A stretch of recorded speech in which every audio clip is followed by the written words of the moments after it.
Hello, welcome to Jason the Old Millennial. My name is Jason, and I'm here again with three of my friends as we count down our top 10 albums of 1969. So we're ending the 60s finally. Me and Nick started this journey a while back last year. I think we started with 1960, and so now this is like our 10th video me and Nick have done on the 60s, going through all these really cool albums, a lot of cool discoveries. Obviously, there's a lot of albums we already were big fans of. So I know once we got to 65 and 65 to 69, it was a little bit easier to put our list together. Me and Nick, I know, compared to 60 and 64, we had to kind of discover a lot of new artists and albums, which is fun. I don't know if you guys have discovered new artists through this process, like I have. I mean, for me, it was not so much new stuff because I have a lot of '69 albums, but it's more like rediscovering stuff. Like there's stuff like albums I hadn't heard in a long time since I bought them, and so some of them have definitely were like hidden from me. Like I was kind of surprised. Like I can't believe I ignored this album for a bit, and a couple, especially two of them really shot into the top 10 for me. Much like 1968, I listened to 75 albums for this video, and also much like 1968, I was able to reappraise some of my old favorites and discovered a lot of great new ones. Especially, I'll talk about. There's one particular artist that I discovered in 1969 that I thought was just fantastic. 1968, it was the band that I thought, like, man, they're so good, and I was excited to get to hear their album this year because of the one from last year being in my top like 5 favorite albums. But there's another artist this year that was like the band last year that's like I never really like. I heard a few songs by them before, but like they're really good. Pretty cool. Yeah, looking at 69 to me was a little better year than last year. I kind of said last year was to me was I don't know, not terrible, but it just wasn't as good as the 65 through 67. And then 69 though, I think it was another really really good year of albums. Yeah, definitely there's one album on my list when I get to it. I'll say was a really cool discovery that really jumped up my list. And a couple of these albums actually, I'll say when I get to them, it was probably through Nick that I found out about these albums or something. And some of these are through some series that we've done together that I kind of discovered and was like, oh wow, this is really good. And some Bryer too. Yeah, we'll get to that. And even one on Scott's, I guess I kind of rediscovered. Anyways, but yeah, so that was really cool. But yeah, obviously my top 4, oh my gosh, are so good. I mean, my top 4 are my top 100 favorite albums. Really great stuff. I mean, my top albums like in my top 5 albums of all time. So pretty good stuff there. And also we got some classics here. I mean, we got the Beatles kind of on their way out, though you don't know that in 1969, I suppose. But looking back, we know that Beatles are about over. But yeah, they're putting out some of their best work, according to some people. I mean, and you got Led Zeppelin coming in, and who's going to be to me like the band of the future in a sense of the 70s. And the Who are getting really strong. I think Who's putting out their best work at this, from here on out. They're putting out some of their best, in my opinion, best work. Rolling Stones putting out some good stuff.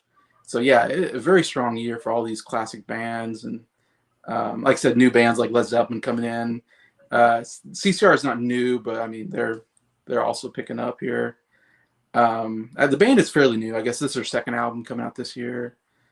I'm trying to think who else. I mean, Joni Mitchell's pretty new this time period.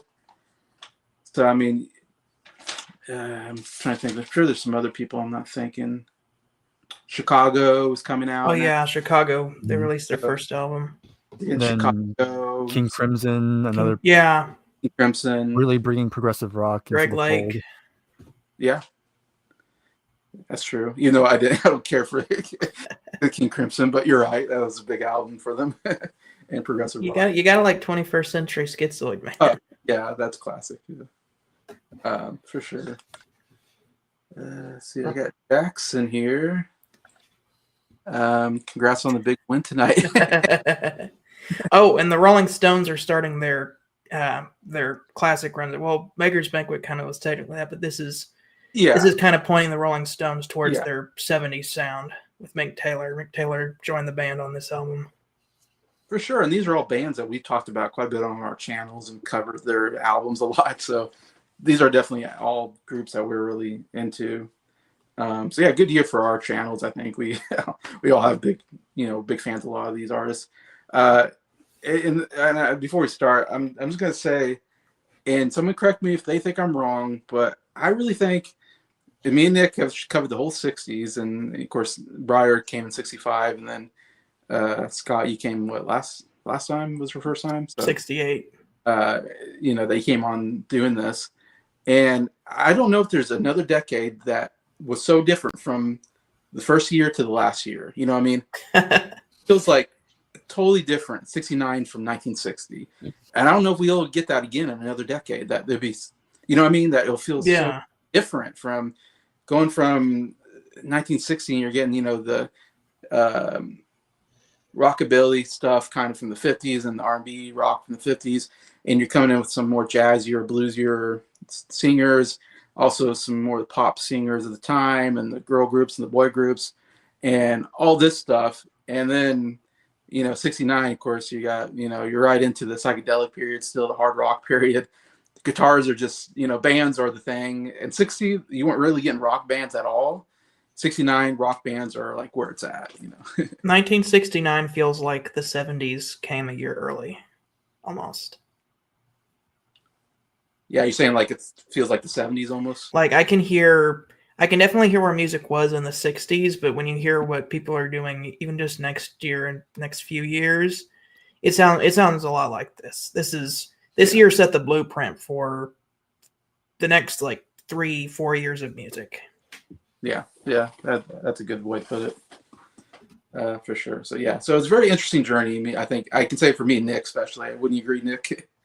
Oh yeah, I certainly agree. I mean, this has been a journey going through the 60s, and it's weird. We go from like bluesy, jazzy music to like this. It's like it's weird. It's weird, but it's great at the same time. Such a weird transformation of music, but I couldn't be any more happier. It just gets better and better, and even though it's only 5 years of it, I think this will always be my favorite decade of music. It's just it has been and it always will be. Even though like I take quality over quantity. I mean, the 70s, I think all the 70s is great.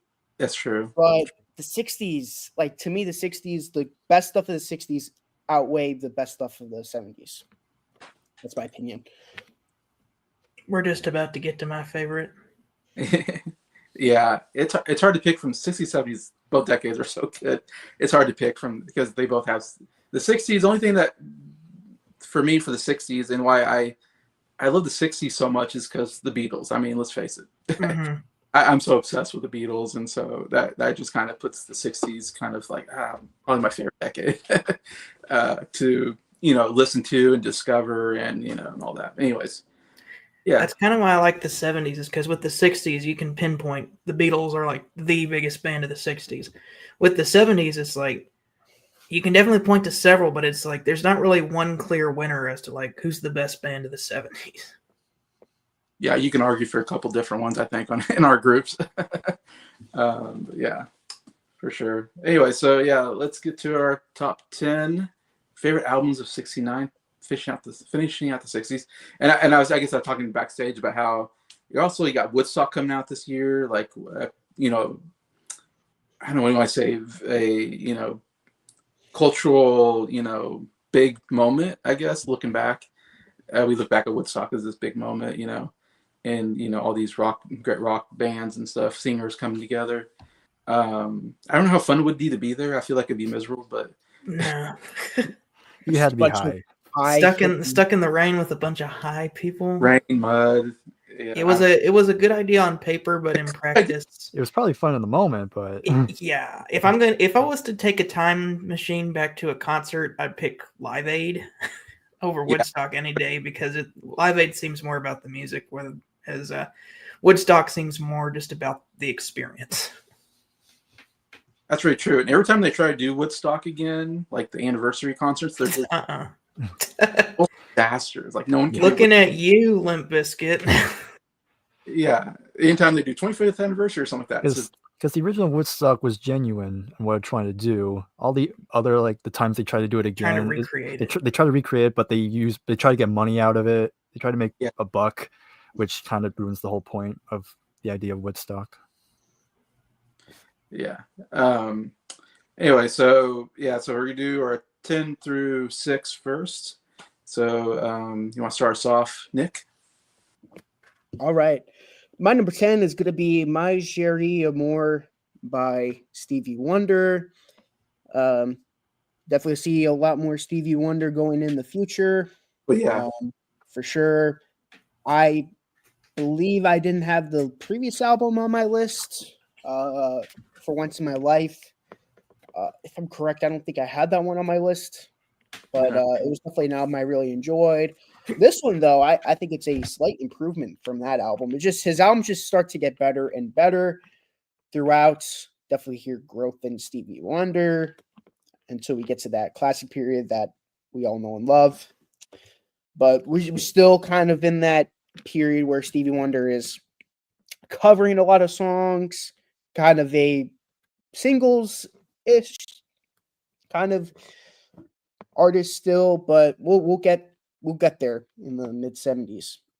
Or more early to mid 70s. We're gonna get there. Of course, we open up with the hit single, My Chérie Amour.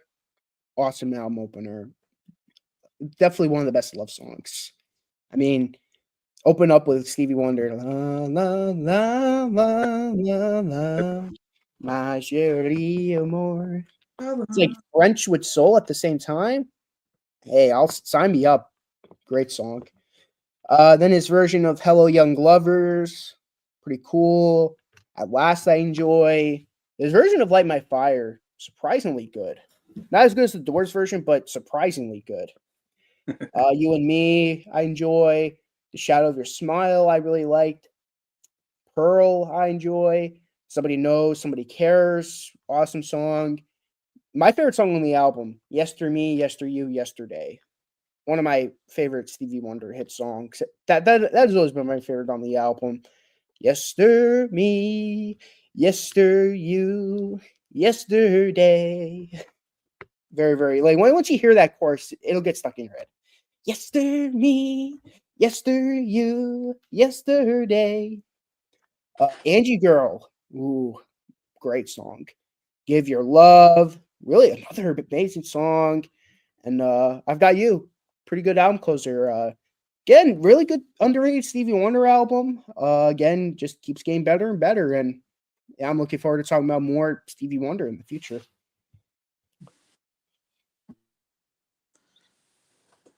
all right, you can do your 9 and Oh yeah, I forgot about that. I'm very sorry. Yeah. My number 9, Led Zeppelin 2. Yeah, we get some Zeppelin in here. This is one of few Zeppelin albums where I could say not a second wasted on here. Like not a single second wasted. I love everything on here. Whole lot of love. I mean, great song. I mean, I'm very hit or miss with the experimental part. Sometimes I'm really digging it. Sometimes I just skip past it. I know I said there's not a second wasted, but that part's very like I have to be in the mood for it kind of things. What is and what should never be. Oh, what a great rock song. The Lemon Song. I'm going to stand here and die on a hill when I say this. This is an awesome song. I love it.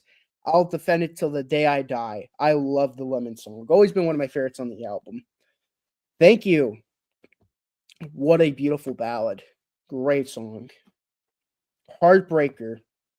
Awesome rockin' song. I mean, that guitar riff. Man,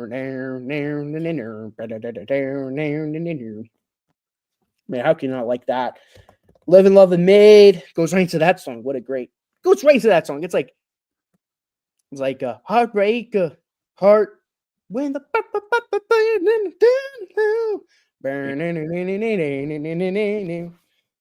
I mean, there's a reason why radio stations still play those songs back to back. yeah. Because it's just one after another. And that goes right into Ramble On, which it's a great song. Not my favorite on the album, but it's a great song. And then it goes into Moby Dick, really good instrumental, and then Bring It On Home, which is a great bluesy number to end on. My number 8, Willie and the Poor Boys by CCR. So they released 3 albums of this year.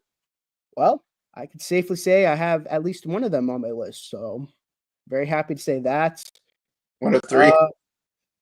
I don't have all 3 of them on my list. So yeah, I'm gonna say that. But I could safely say I have at least one of them on there.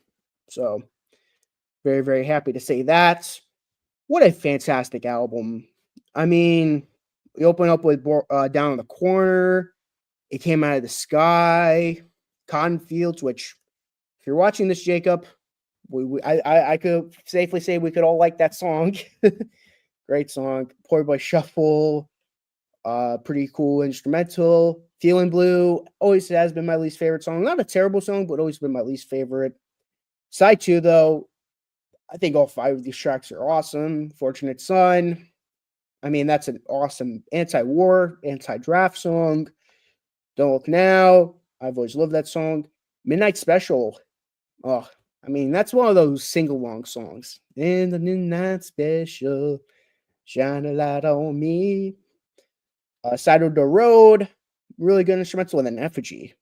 It's a really good song, but the end, when they're going crazy on the guitar, okay, never gets old. Number 7, Crosby, Stills, and Nash. Yes.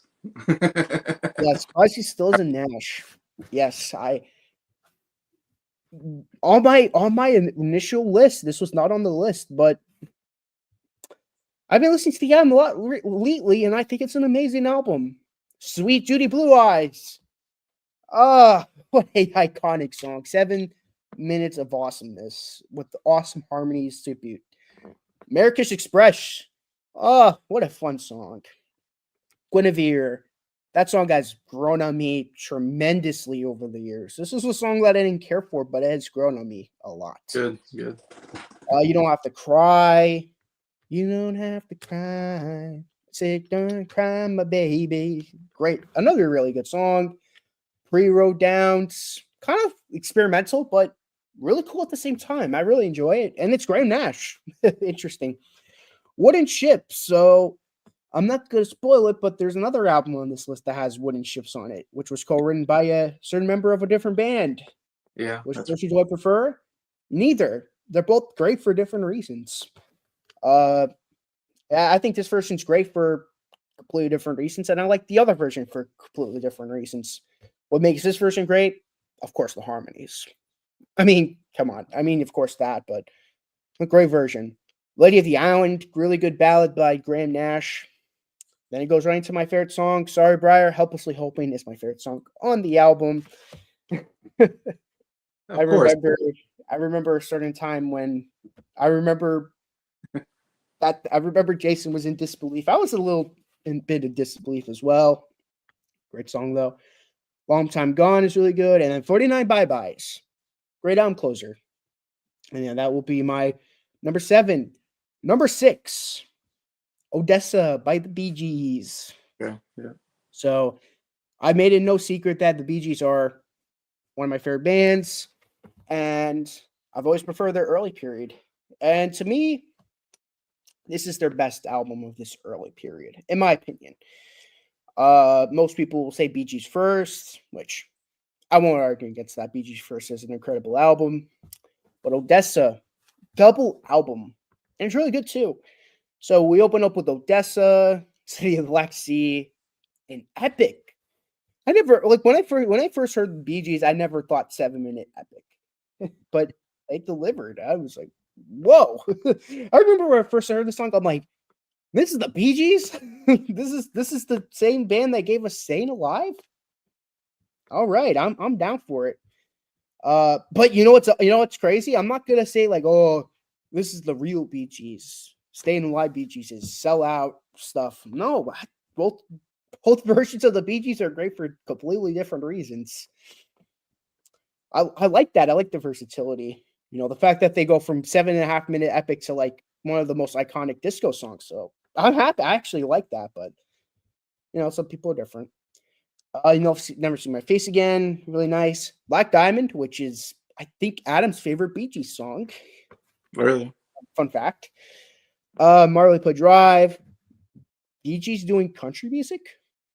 Interesting. I like it. Edison, even though Tesla was kind of the big it was the big pioneer of electricity. They're gonna credit Edison, which I'm not gonna argue against them, but should have been singing about Tesla instead. But I digress. Besides that, really good song. Melody Fair, my favorite song on the album.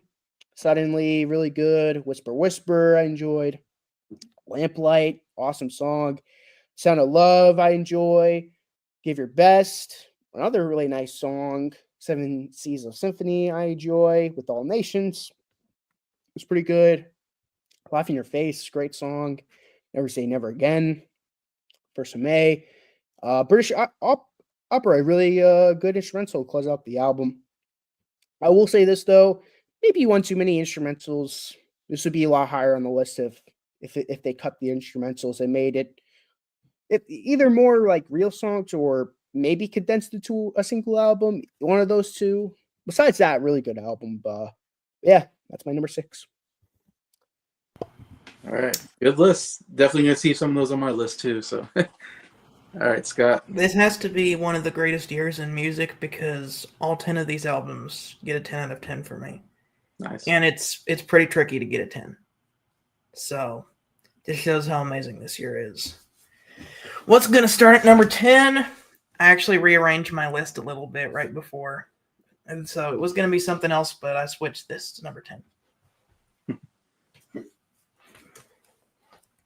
Soft Parade by The Doors, which I think The Doors got number 10 on my 1968 list too. They're on here. Very different from their other albums. They decided to try something different with this album. They have this really big orchestrated production on here on a lot of the songs, and I love that. Tell All the People is really cool with the horns. Of course, this has the big hit Touch Me on there, which I first heard from School of Rock. Me too.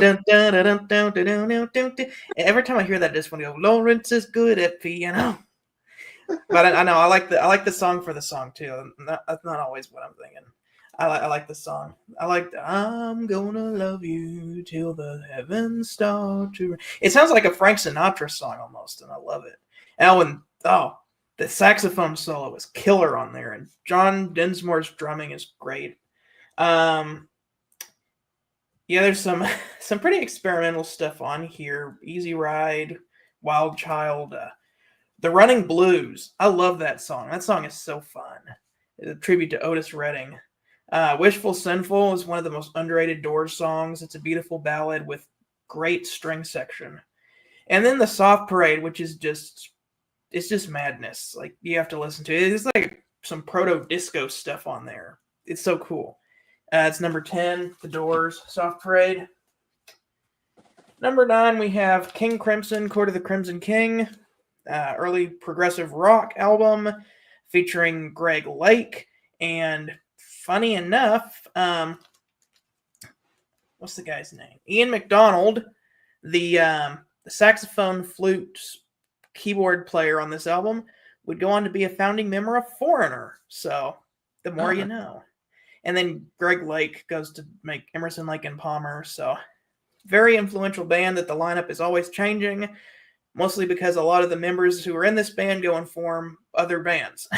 Because also it had John Wetton, who would form Asia later on. You get Bill Bruford from Yes later on as well. Not on this album. That's later down the line. Tony Levin, who's a great bass player. This album, the lineup is Greg Lake and some people named, Giles, the Giles brothers, I think. Or there was 2 Giles brothers and one of them quit or something like that. I don't remember. I know it's Robert Fripp is the guitar player. Giles, I think, is the drummer. Greg Lake is the bass player and the vocalist. And McDonald does the saxophones and the flute and the keyboards. But some of the songs on here are as paranoid as the front cover. Particularly the first song called 21st Century Schizoid Man, which is one of the weirdest things I've ever heard, but it's amazing. I love the frantic horn section that goes.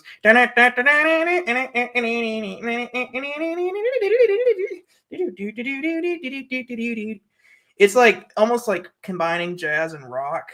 Then there's a beautiful ballad called Epitaph on here, which is amazing.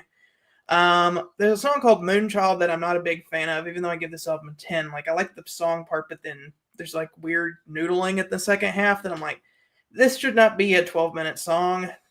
But whenever you get to the last song called The Court of the Crimson King, that's where it gets good again. Great keyboard playing. I think Ian McDonald is the one who does the keyboard on here, the mellotron work, kind of imitating a string section. Tricky time signatures, experimentation. It's a great album. Number 9. Is that the first prog rock album you're thinking? Often It's kind of credited as credited. the first, I would the say first like real. Like I mean, of course there were like proto prog Moody stuff, Blues like Moody did- Blues, stuff like that. But people say that King Crimson was like the like it's kind of like a Black Sabbath scenario where there were like heavy stuff prior to Black Sabbath, but Black Sabbath was the one that kind of perfected it. The closest I would say is the Moody Blues, and then a group called the Nice, which is where Keith Emerson came from. Yeah. He would go on to join the lead singer of King Crimson and form Emerson, Lake and Palmer a year later, which you may or may not be hearing about them in the upcoming years, at least in the honorable mentions. Did Jim come out this year? What was it? Genesis? Yeah, they came out this year. Oh yeah, they did, but I'm not putting them on my list because not Genesis prog, to though. Revelation is They weren't prog rock yet. no, not yet, not till Trespass. They're gonna get there, but yeah, okay. Number 8, Willie and the Poor Boys by Creedence Clearwater Revival. Really, CCR has 3 albums. I wish I could put all of them on this list, but I had to pick the best one. Love this. Creedence is one of my favorite bands. Has some of their best stuff on here. Down on the Corner, classic. It Came Out of the Sky is a fun song about an alien spaceship landing in the U.S. and people trying to cover it up. Cotton Fields, Jacob Martin is notoriously a big fan of that song. It's a good sing-along. Poor Boy Shuffle is kind of a cool little instrumental that you hear that and you think of the front cover. Feeling Blue, that's good. Even flip the record over. Fortunate Son, that's like one of 3 songs that could be considered their signature song. I love the guitar riff. Don't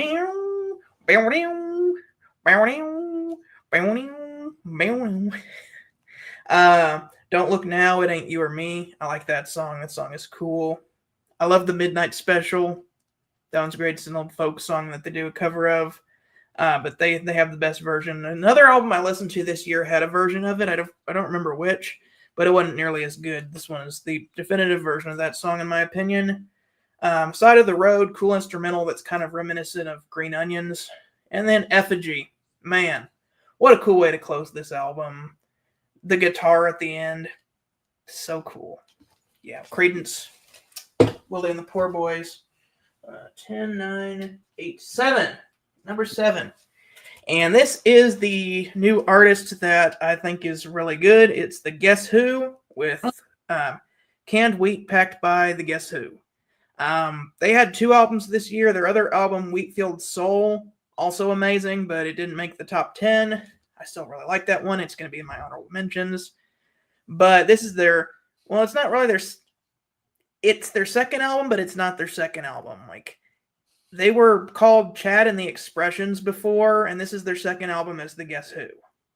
Because Chad quit, and then they changed the name to the Guess Who. So, Wheatfield Soul was their first one under the name The Guess Who. This is their second one under the name The Guess Who. Also features Randy Bachman, who would form Bachman Turner Overdrive later on, who has hits like You Ain't Seen Nothing Yet and Taking Care of Business. But he was the guitar player. Burton Cummings, the lead singer. Really good singer. Man, he can go from a soulful ballad to just belting it out. No Time. I love that song. I love the guitar. Yeah. No time left for you.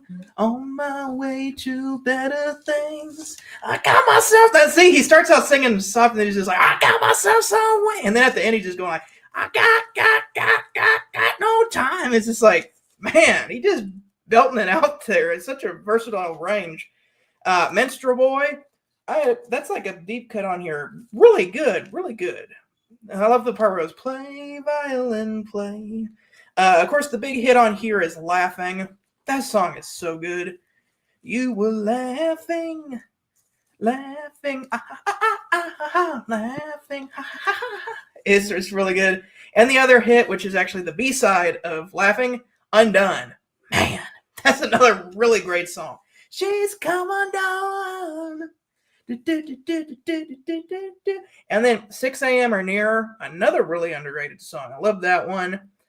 Old Joe is kind of a fun song. Of a Dropping Pin, that was another single, but nobody really talks about that one. That's probably the most underrated song on the album, The Sound of the Dropping Pin. You got Key. That's an 11-minute song with a really cool drum solo in the middle.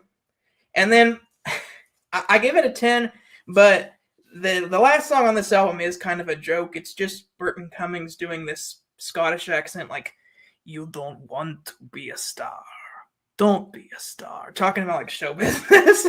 it's stupid, but I love it. It's more like an epilogue. I don't really consider it a song because it's only a little over a minute long. It's a joke, but the rest of the actual songs on this album are so good. And I can't wait to talk about the next one, American Woman, next year, because man, I ordered a copy of that album and it got lost in the mail. Oh my I'm so upset. Well, that's got the hit version of No Time on that. It's got No Sugar Tonight as well. Can't wait to talk about that. That one's my favorite. No sugar tonight in my coffee. No sugar tonight in my tea. It's the new Mother Nature has become. Okay, yeah. Well, I'm gonna have to say that for next year. That one's most likely gonna be in my top 10. But Canned Wheat number, what is this? 10, 9, 8, 7. Burt Cummings is like one of the greatest rock singers, and he's not talked about enough. I know. I think Jason from Tastes Like Music is like the only one who likes that band, and everyone just like clowns on it. I'm like, really? Like, I don't believe it. They would be my favorite Canadian band if it wasn't for Rush. Yeah. I don't consider the band to be a Canadian band because they have American members too. But 6, 10, 9, 8, 7, 6. Crosby, Stills, and Nash with their debut album. Jason was the one who introduced me to this album, and at first they gave it like an 8. Man, repeated listens have made this album go up so much. This is such a good album. I'm going to have to open up the gatefold to find the track listing here. Oh, it doesn't have the tracks. It just has them in these really awesome looking coats. Yeah. I have to look at the actual record. I know it starts with Sweet Judy Blue Eyes, because that's a classic. One of my favorite songs by them. It's getting to the point where I'm no fun anymore. Yeah, I love their harmonies on here. Marrakesh Express, such a fun song. I love how Graham Nash at the beginning is just like saying like, I don't know why I think that's funny, but then like the don't you know we're riding on the Marrakesh Express?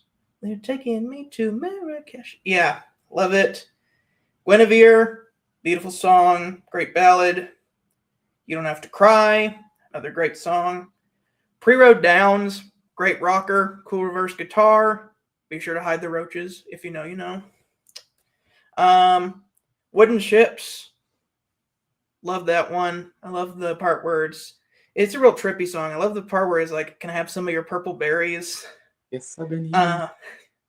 Lady of the Island, beautiful ballad, Graham Nash. It's just him and the guitar, and it just makes you want to like. It's like, oh, that's so good. Helplessly Hoping. Sorry, Bryer. I love that one too. I think I was just kind of about it when I first heard it, but when with Nick and Jason just gushing over that song, I'm like, I need to listen to it again. Like, they are one together. They are two. Long Time Gone. That's a really underrated one. David Crosby does that one. Probably the most rocking song on the album. And then 49 Bye-Byes. Cool way to close the album there. Yeah, but Crosby, Stills, and Nash, one of the big super groups. I like all of these members when they were in their respective bands, but they're the best when they're together in this band. Yeah, not a bad debut, I would say. No, the fact that this is their first album too. I know. Like, this is the first album. I mean, it's a super group, so Yeah. it's like they've had experience before in other bands, but still. Yeah. Like, I like that album a lot better than, well, it's the Hollies, Buffalo Springfield, and the Byrds. Like, I think that first album is better than anything by the Byrds or the Hollies. I mean, Buffalo Springfield, the debut is really good. It's a toss-up between those, but like that album right there, man, I just love it. Definitely because of the debuts. Yeah, I'll stay with the Hollies. Yeah, that's an album. All right, that's my number 6. All right, good stuff there. Now we go to Bryer for your 10 through 6. All right, starting off, and number 10 there was definitely two albums competing for number 10. I'll reveal what would have been number 10 if this one hadn't come along. But I did love both those two. But in any case, so number 10, the one that just made it at the last second, it's another pretty famous debut album.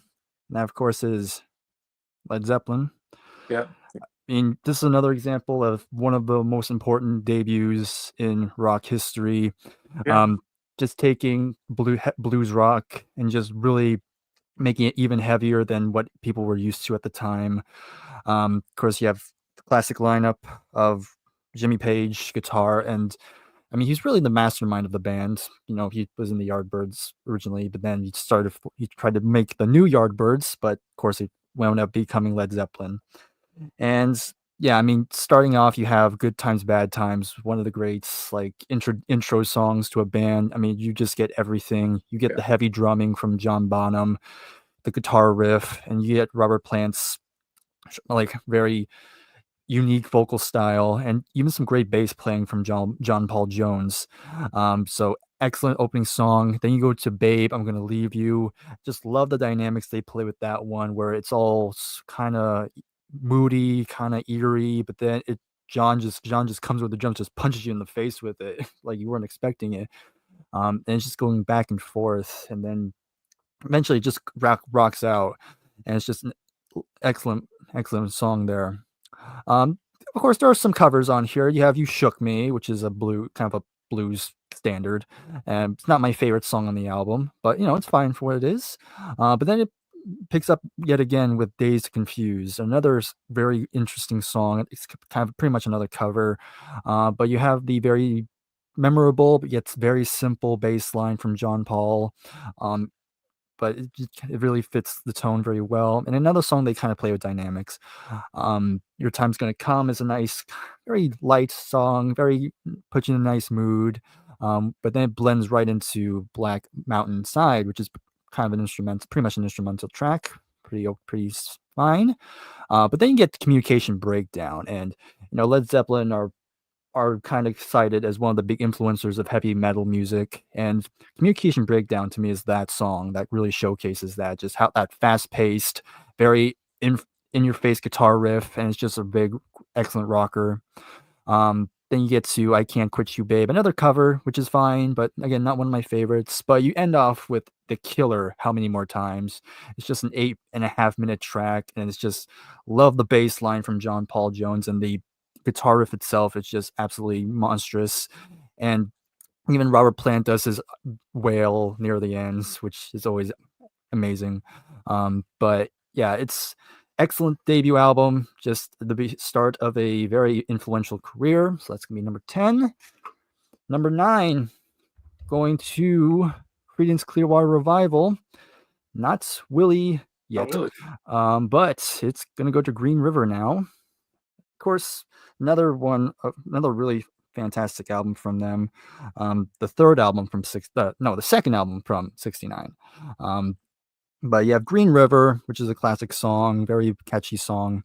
Commotion, yet another really good, high energy, catchy number.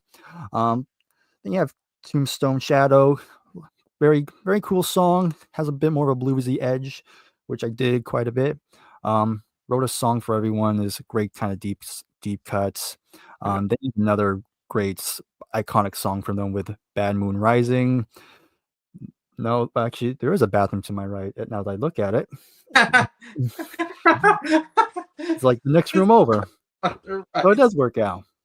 Anyway, there's a bathroom on my right also. There we go. But excellent song.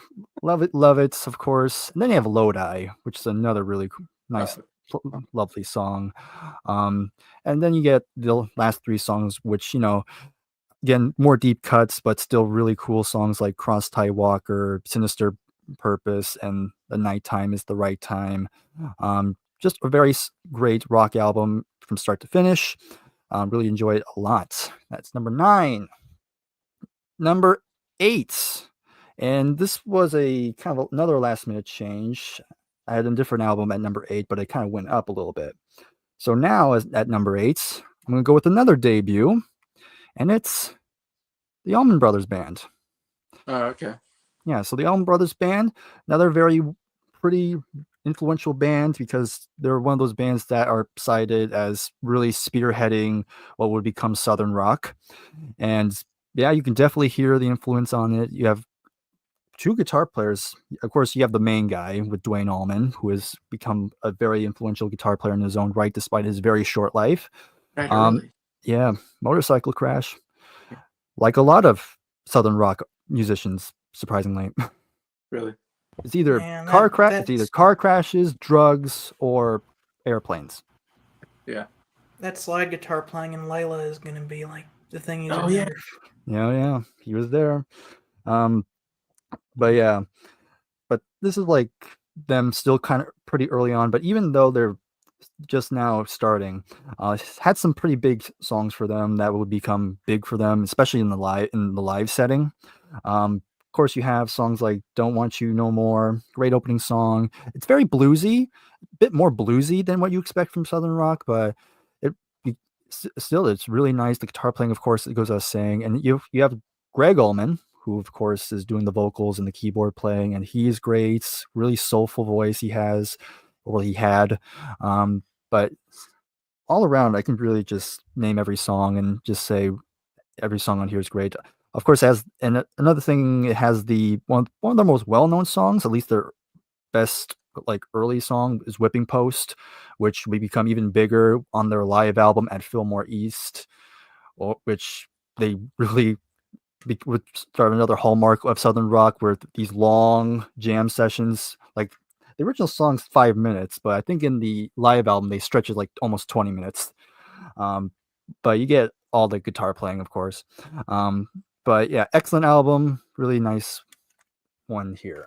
That's number 8. Number 7. Now this one surprised me. Honestly, I didn't expect it to make the top 10, honestly, but just is another one of those examples where I kind of rediscovered it yet again, and I just really found it really good. And so it's going to be some Joe Cocker with a little help from my friends. Okay.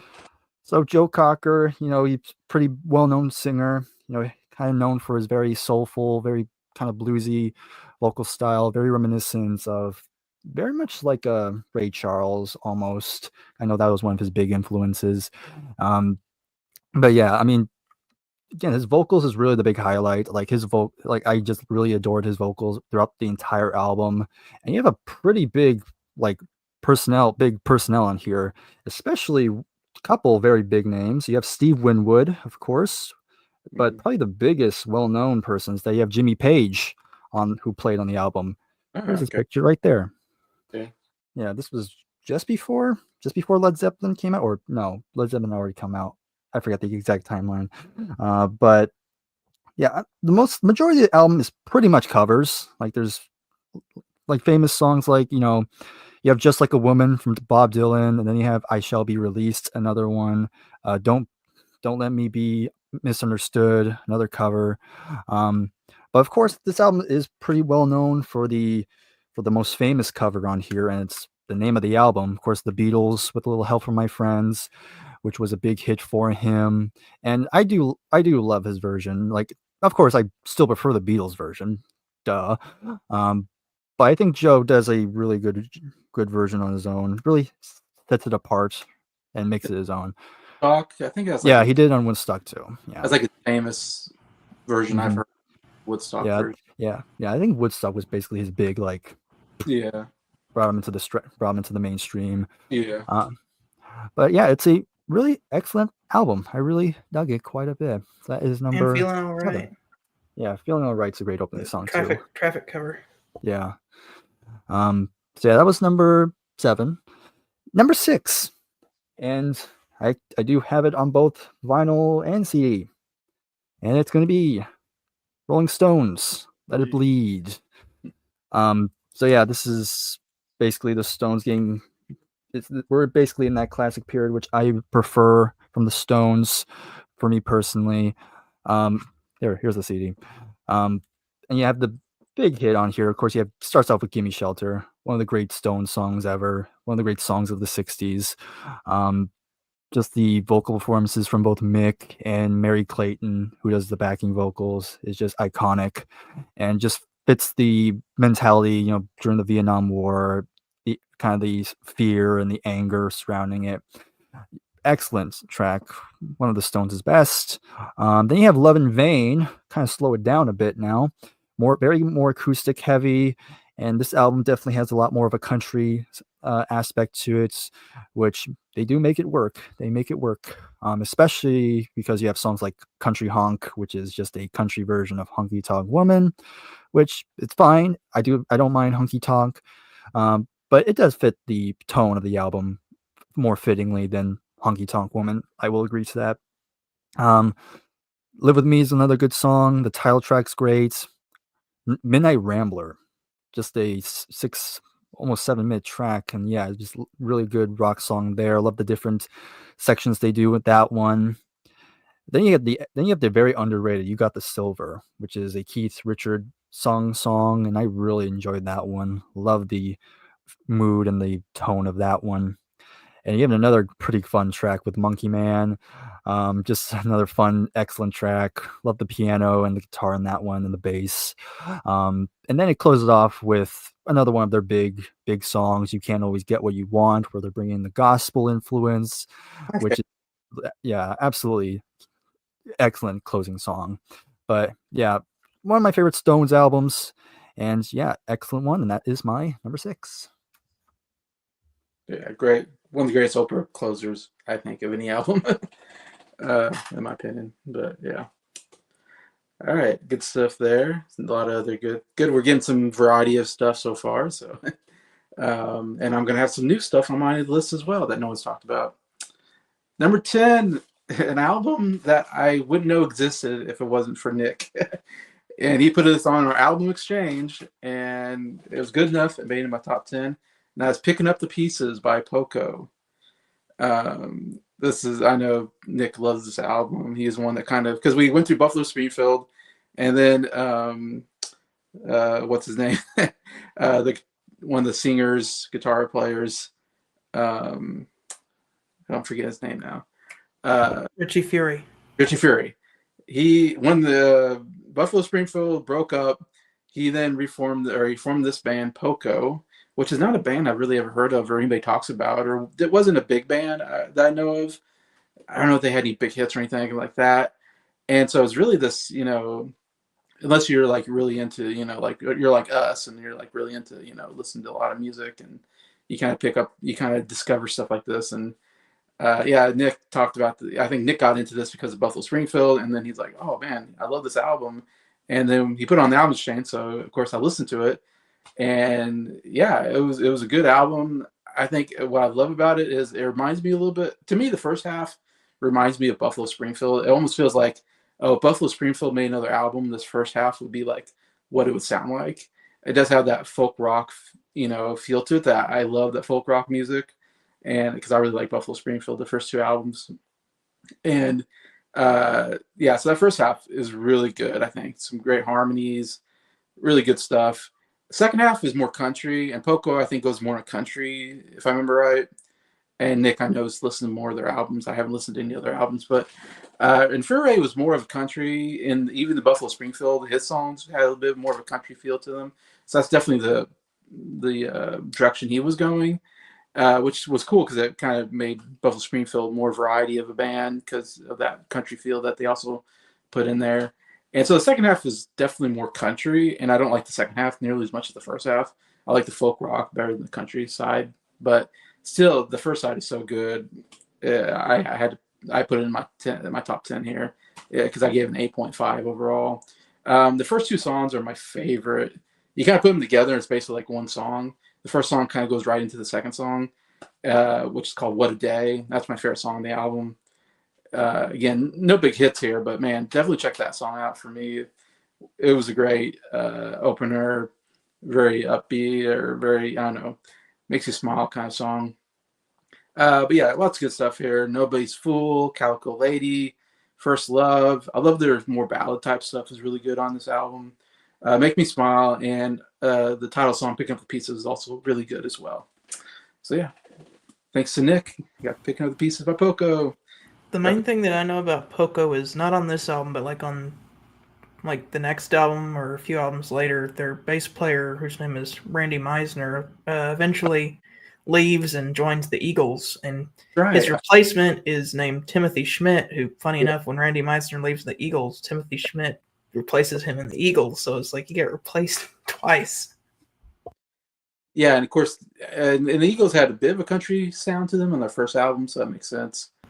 And like this album, the harmonies are really good, and Meisner is a good singer. I like Meisner. I know, like it's Meisner from Poco and Bernie Ledden, who played with the Flying Burrito Brothers, so that's kind of where the country influence comes in with the Eagles, because Henley and Fry are kind of the more rock guys, and when they get Walsh, it's like all rock. Yeah, but we'll save the Eagles for a later year. Yeah, that'll be coming up. All right, number 9, I have The Band by The Band. This is their second album, I believe, because we talked about the first album last year. Music from the Big Pink is kind of their maybe most famous album, the one I hear about the most. Bryer had it number 1 on his list last year, so Bryer was a big fan. I actually like this album quite a bit more than the first album. And actually, the only reason why I listened to this album is because Bryer put it on our essential albums list of the 60s. And I hadn't listened to any music from the band. I've heard about them. I know their big hit, The Wait. I knew The Wait was like the big song. But I really hadn't listened to the band or knew much about them. And then when Bryer put the album on our essentials list, of course, I was like, well, I'll listen to it since Bryer seems to like it a lot. And yeah, I really like the album. It has this, I like the mix. To me, it had a mixture of like country and folk or something like that. It's like, I don't know how to call it. It's like, I call it like the country folk album or something, or country folk rock album. I don't know. I love the mixture of that in the album. Yeah, I would say maybe the big song is The Night They Drove Old Dixie Down. I think it's kind of their big hit on here. Really great song. I hear a lot of people say that's like maybe one of their favorites of the band anyways, but yeah, really good. My favorite song is Up on Cripple Creek. That is such a catchy song. Once I hear that, I'll be singing it all day, Up on Cripple Creek, she said. It's like, I don't know, it's just, I love it. It's super catchy, easy to sing along to. Or whatever that guitar part, it just gets in your head. Love that. When You Awake is great. Whispering Pines and Rocking Chair, some of the highlights for me on this album. And yeah, so far this has been my favorite album from the band. So I don't know, hope see if anybody else has this on their list. I know some were a big fan of the first album. So number 8, I've got Everybody Knows This Is Nowhere by Neil Young. This is Neil Young's second album, I think, but his debut album really didn't do anything. It didn't have any hits. I've heard it once, I think, and I didn't think it was like a particularly good album. Of course, as we talked about, it's funny. Rich Furay, after the Buffalo Springfield broke up, he went and did Poco. Neil Young started a solo career, and until he joins another band we'll talk about, 1970. Anyways, and So this is kind of his first really big album to me. And it's, man, if you wonder if Neil Young's a good guitar player, like listen to this album and you'll be like, Neil Young is one of the great guitar players. Cowboy in the Sand. Yeah, Cowboy in the Sand. Maybe, I don't know if that's the big song on here. It might be one that people might have heard of. It's really long. Like my biggest gripe is the songs are really long, but it's because he puts in these long guitar solos in a lot of these songs, like Cinnamon Girl, I think, and Down by the River and Cowgirl in the Sand. Man, but they are great songs. I mean, great guitar playing on all of them, and great choruses to them.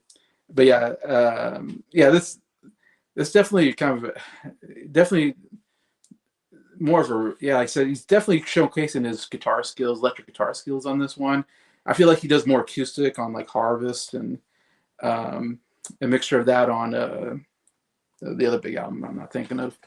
But you know what I'm talking about.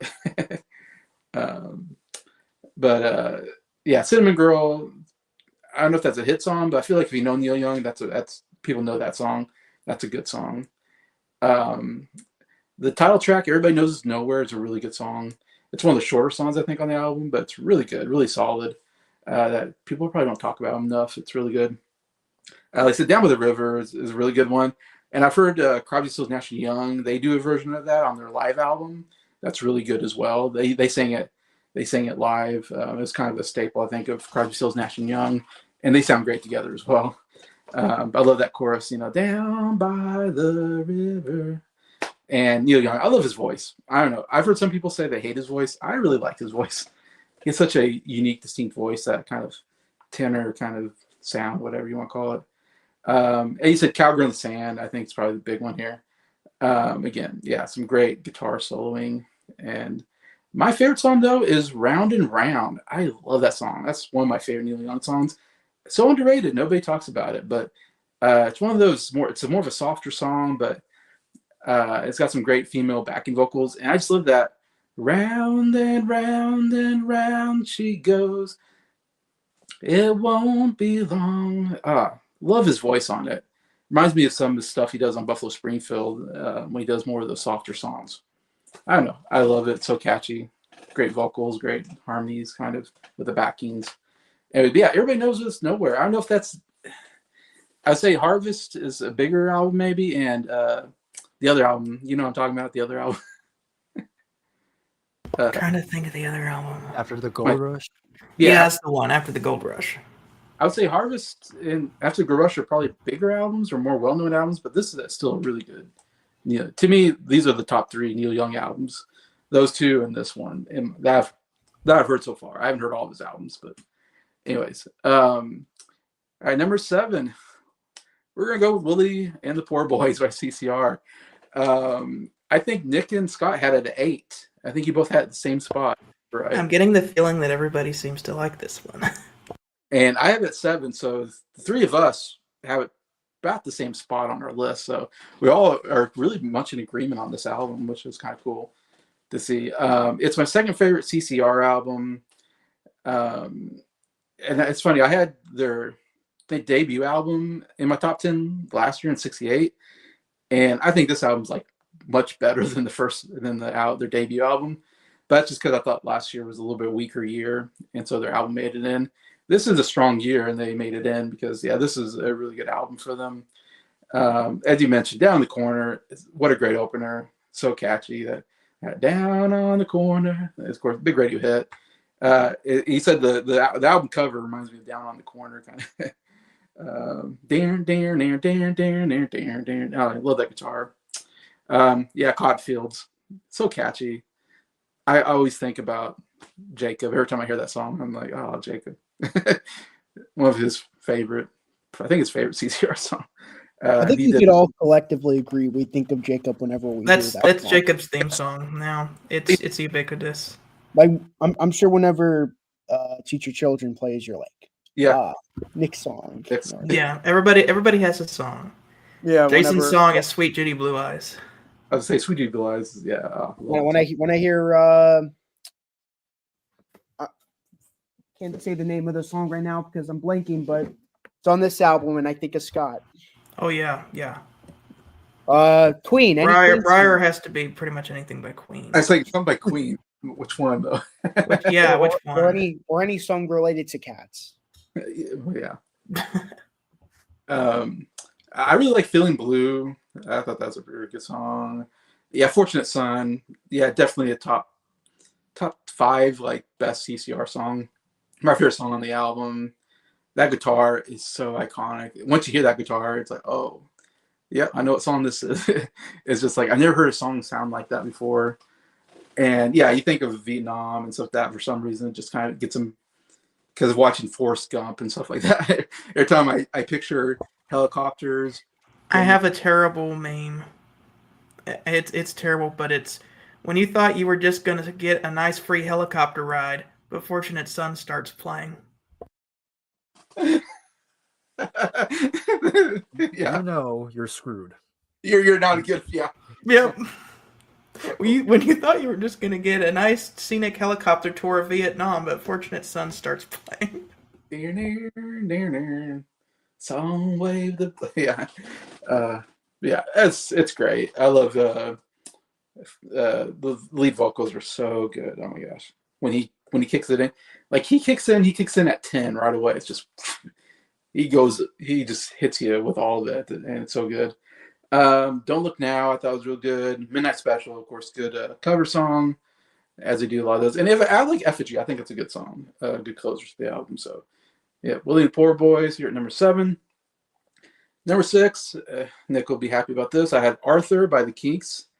Of course, we went through the Kinks on Nick's channel, so I discovered this album kind of through Nick and his love for the Kinks, and this was the album that Nick really liked. So I knew this was kind of a big one. I don't know if it's a big hit necessarily, but I think amongst Kinks fans, this is a favorite. And yeah, this was a really cool album. Of course, Arthur is the short version. There's a longer version about the British decline and fall of the British Empire. Decline and fall of the British Empire. This is like when Ray Davis is doing like these big concept albums, whatever. It's kind of the phase he's in right now, and they're not real big right now in America because they got kicked out of America, so their albums aren't doing well in America or I think UK.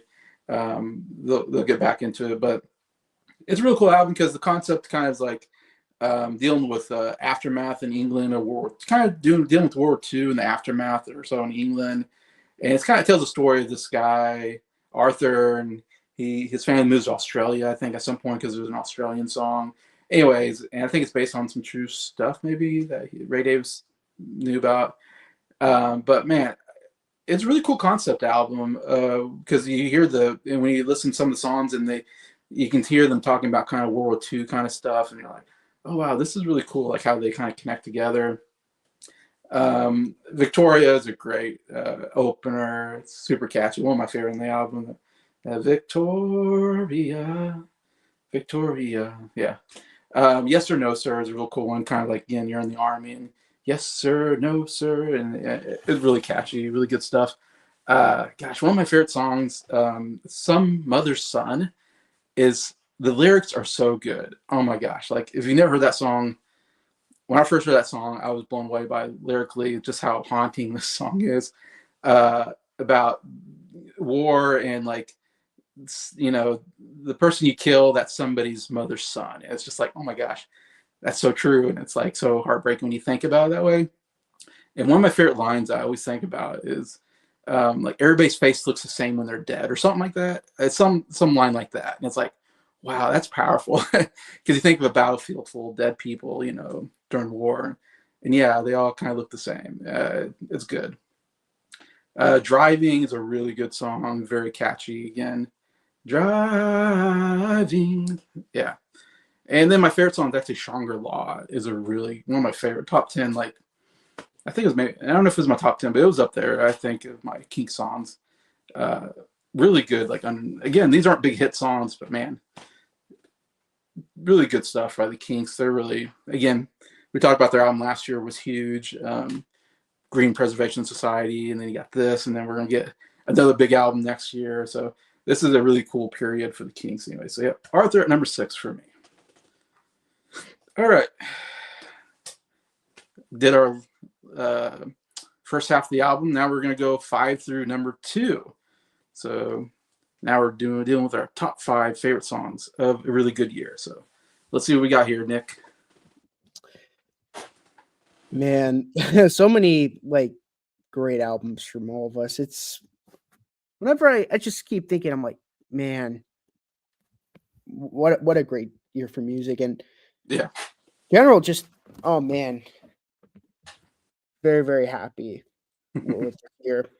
But my number 5 is gonna be 2020 by the Beach Boys. Oh, yeah.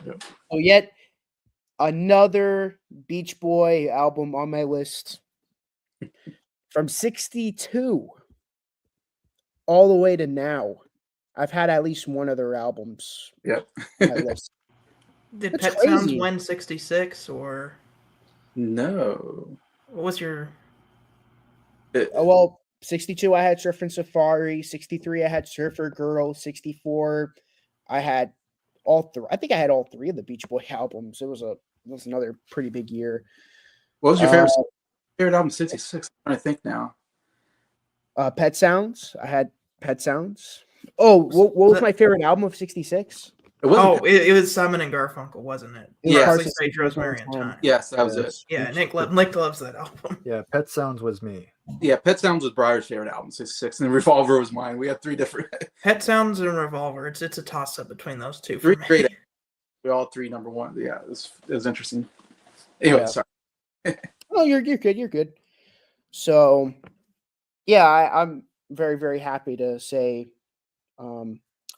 that's my number 5. Do It Again. My favorite of the many, many different Do It Agains.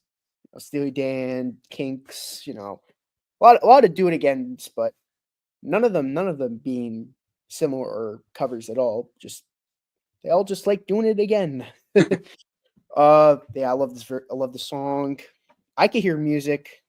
Awesome vocal performance by Carl Wilson. I can hear music. Sweet, sweet music. Bluebirds Over the Mountain.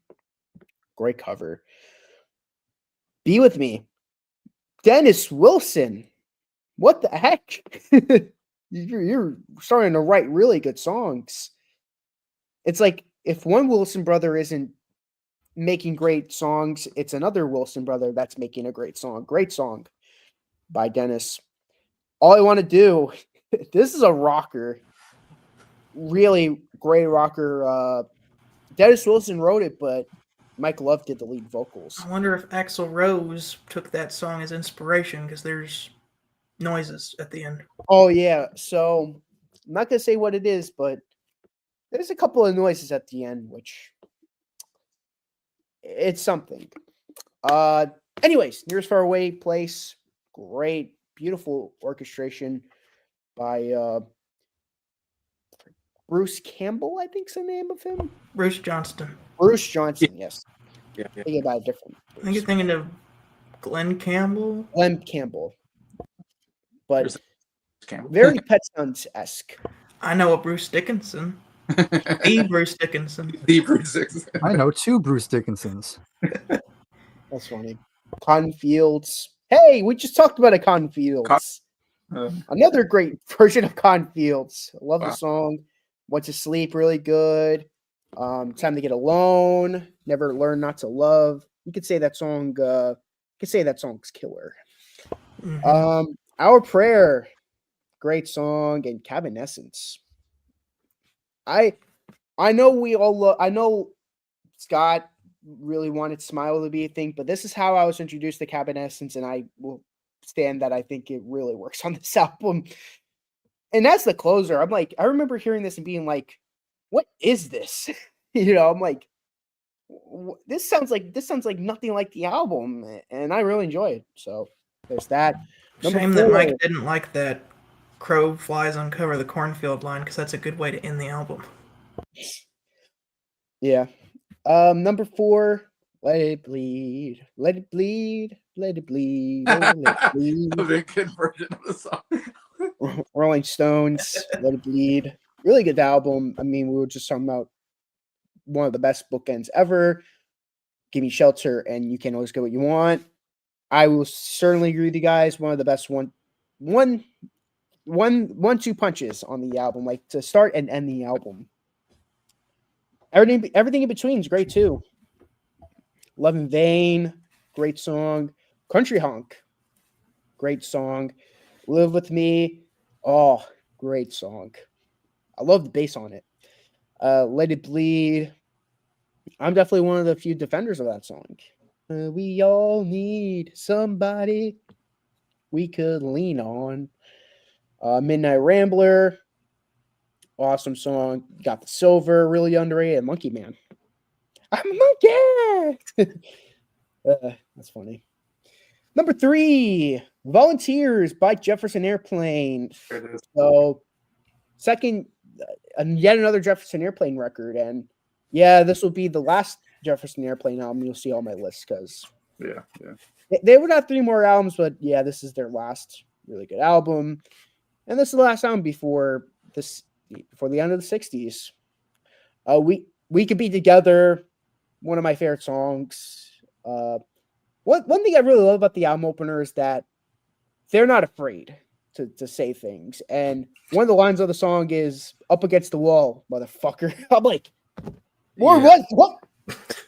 I remember having to rewind it like 2 times. Like, throwing away that. I did not just hear this in the 60s, especially. Yeah, the same band that was told not to say, like, to even imply sex, saying "up against the wall, motherfucker." I'm like, all right, that's how you open up an album, I guess. Really good song.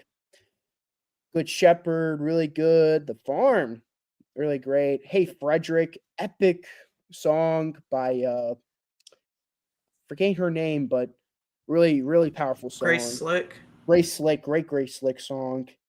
Turn My Life Down, really good. Wooden Chips, really good song, and he co-wrote the song. Yeah. The guy who did the lead vocals, he co-wrote the song. I'm forgetting the name of the guy right now, but he Marty Balin. No, it's the other guy. Jefferson or Airplane? Which one's Jefferson? Anyway, really good version. Again, completely different reason why I like this version over the Crosby, Stills and Nash version. Like, both versions are great for different reasons. I don't have a preferred version, like I said. Eskimo Blue Day. there's a line in the song. Doesn't mean shit to a tree. I'm like, what does that even mean? It's right there in the line. Like, Grace Slick, what are you talking about? Doesn't mean shit to a tree. Whatever. A Song for All Seasons is pretty good. Meadowlands, like this weird synthy thing, like a minute long. That goes into Volunteers. Easily the best song on the album. Marty Balin goes crazy. He's like, look what's happening on the street. Got a revolution. I remember showing this to Jason. I remember you liking that. It's like, I like that song. Kind of a catchy song. Volunteers of America. Volunteers of America. They played that at a record store once when I was shopping, and I liked that song, but I don't know if I'd like Such a anything great else from him. song. Volunteers of America. Volunteers of America. Got a revolution.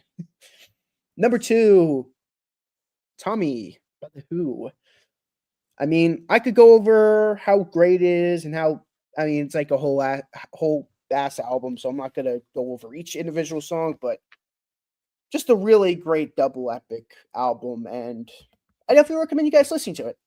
Anyone who hasn't. That's all I got to say. I know Scott will probably go more in depth on it, but this is an album that you got to let it speak for itself. It just let the music speak. It's an epic album.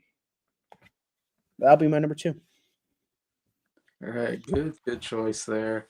I forgot to say, Tommy was the biggest selling album of 1969, if you didn't know. For a good reason. So I was gonna say, I wonder how many people will have that on their list. 68 was Inagata DeVita, right? Yeah, that's right. That one barely missed my top 10 for last year. Most years are the biggest selling album that doesn't necessarily make it into our top 10s. But this 67 though. 67 definitely, made it into 2 of ours. But yeah, this is one that definitely make into multiple lists. I think Grammy album of the year was, I want to say, Blood, Sweat, and Tears. Was it the self-titled one, or Yeah. was it? I think maybe that was this year. I'm forgetting. Okay, I like that one. I don't have my notes with me, but I think that's the one that won album of the year. Which to me, I think there were stronger albums that one. But anyways, Yeah, I like that album, but there's definitely ones that I like better. Oh, when you have Including Chicago, who kind of does what Blood, Sweat, and Tears does, but better. But exactly, I agree. I mean, when you get Abbey Roads, how do you not give to that? Anyways, that's another discussion. it's the Grammys. All Speaking of which, number 5 is the Chicago Transit Authority. okay, Look at that! Look at that! Debut album. The debut album from Chicago, who are from, as you guessed, Chicago. Their name was longer. They wanted to be called the Chicago Transit Authority, but the Chicago Transit Authority is a transit authority in Chicago. And so they gave them a cease and desist notice, and they still called the album the Chicago Transit Authority. They did a few concerts billed as the Chicago Transit Authority, but by 1970, they became just Chicago. And the name of the city became synonymous with the band, and the rest is history. But these guys kind of had a vision of taking rock music and adding a horn section full time, kind of like what the Beatles did with "Gotta Get You Into My Life." That was their big inspiration, was that song, because they were all huge Beatles fans, and a lot of them met at university. The horn players, James Pankow and Walter Parazater and Lee Lockney. They're the horn section, and they met at university with the piano player Robert Lamb, and kind of got together and were like, let's make a rock album with a horn section. And so they found a guitar player at university as well, Terry Kath, one of the greatest guitar players that you've probably never heard of. Killer guitar work on this album. And they found that there was one person who was not from Chicago on this album. It's the bass player, Peter Cetera, but he's kind of the most famous member because he got a killer voice. What I love about this album is there's 3 different lead singers. The main lead singer is Robert Lamb, who's the piano player, and he's kind of a baritone. You got Terry Kath. He's more of a bass singer, but man, he got soul in his voice. He's the guitar player.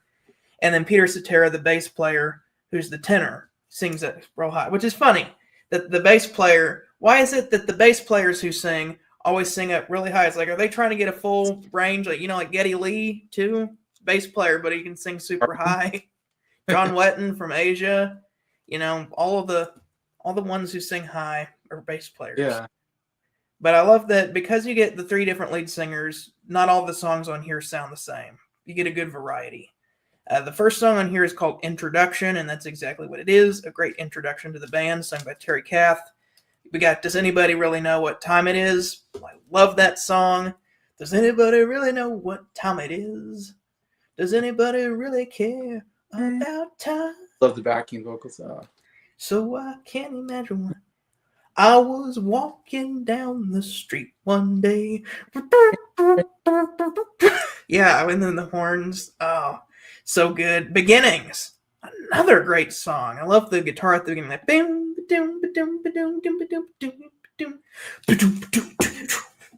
the horns come in. Only the beginning. What I want to feel forever.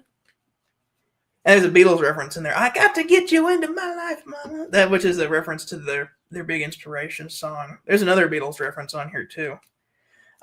Question 67 and 68, Peter Cetera's song. Love that one. Question 67 and 68. I love the guitar on there at the beginning where it's just like the with the horns like down the guitar. He's just like noodling around on the scales, but it's so cool. Got a good cover of a Steve Winwood song on here. I'm a Man. Man, that one rocks.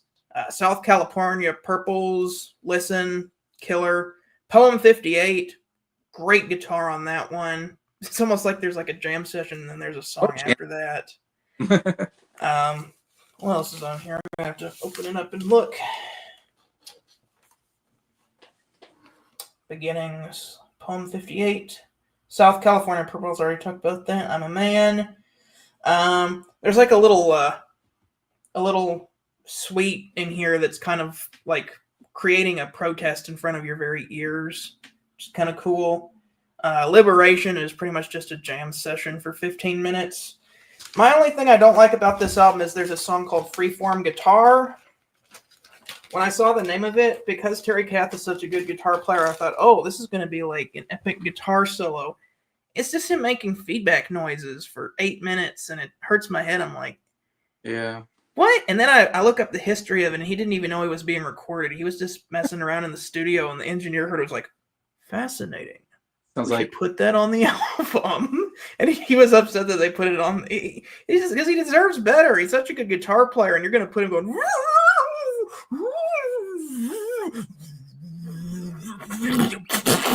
It sounds like a car sometimes.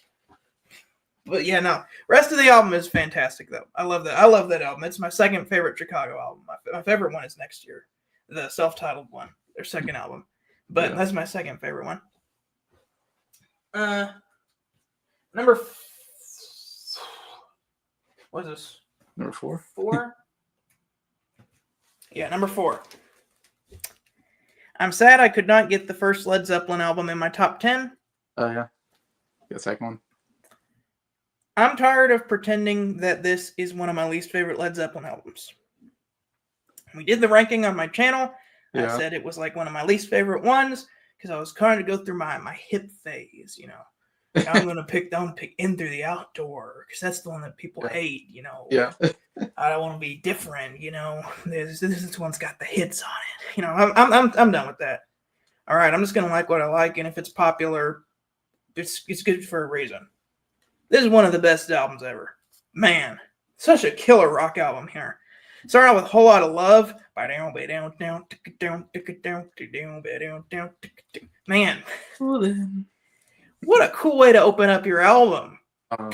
It's just like, this is going to get you in the mood for it. The middle section is kind of weird. I like what John Bonham does with the drums, but Robert Plant just goes a little too crazy with the vocal ad-libs, especially when he was like, I'm like, that's a little too tacky. I mean, I know that's like the name of the song, but it's like, that's too tacky, Robert. Like, we had this cool song going, and now you're making moaning sounds. I'm like, that kind of takes me out of the swagger of the song there for a bit. But then it gets me right back whenever John Bonham does that drum fill, that and the guitar,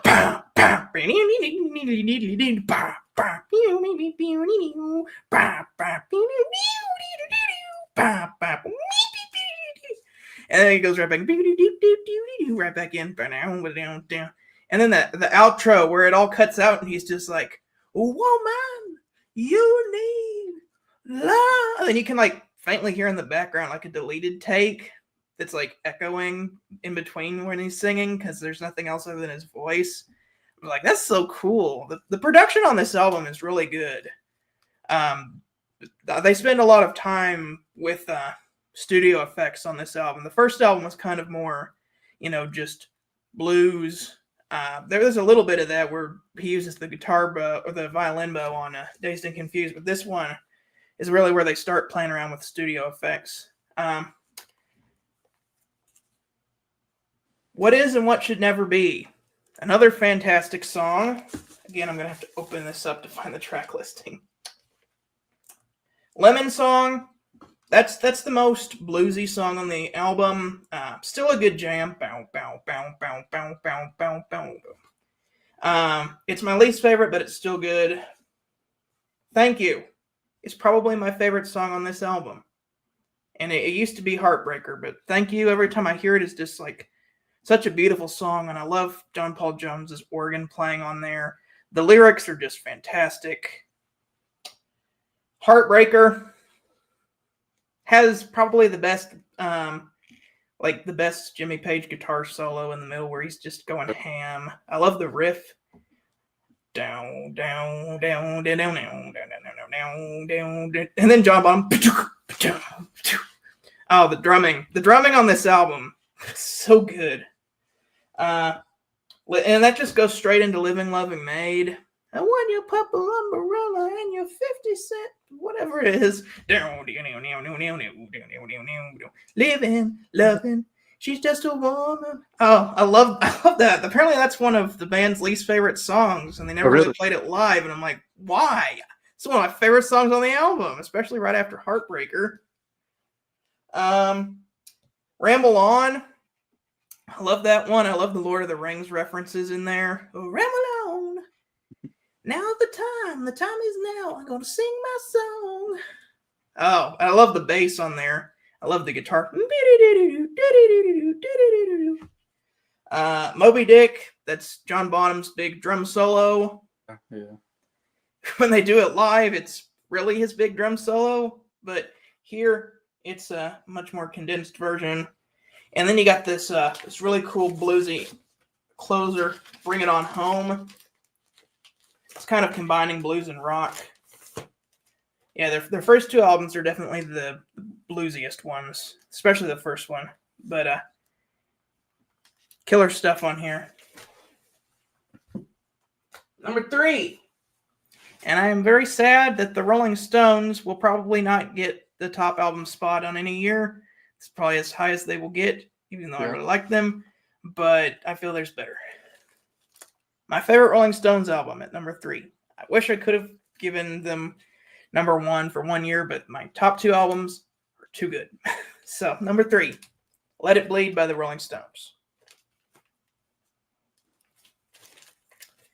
Love this one. Give Me Shelter. Fantastic. I love the lady who's singing with Mick Jagger and hitting those high notes. So good. I love Keith Richards' guitar tone on there. I like the tremolo. It's really cool. Love in Vain. Great song. Country Honk. It's fun. I do like the single version better, but this version definitely fits the album. Live With Me. Keith Richards plays the bass, and it's the best part of the song.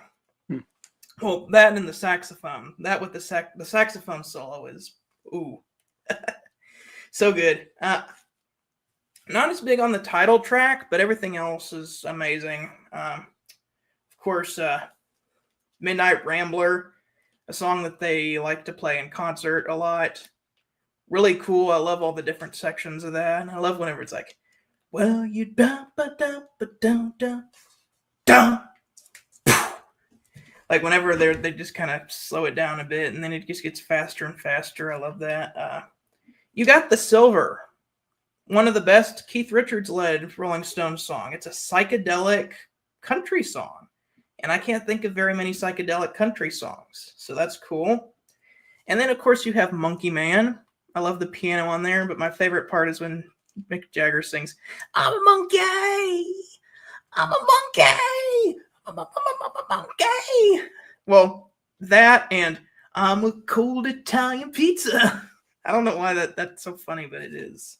And then the closer, my favorite Rolling Stones song, You Can't Always Get What You Want. I love how there's like a choir at the beginning, and you're like, is this the right album? And then they get the French horn, and they start singing.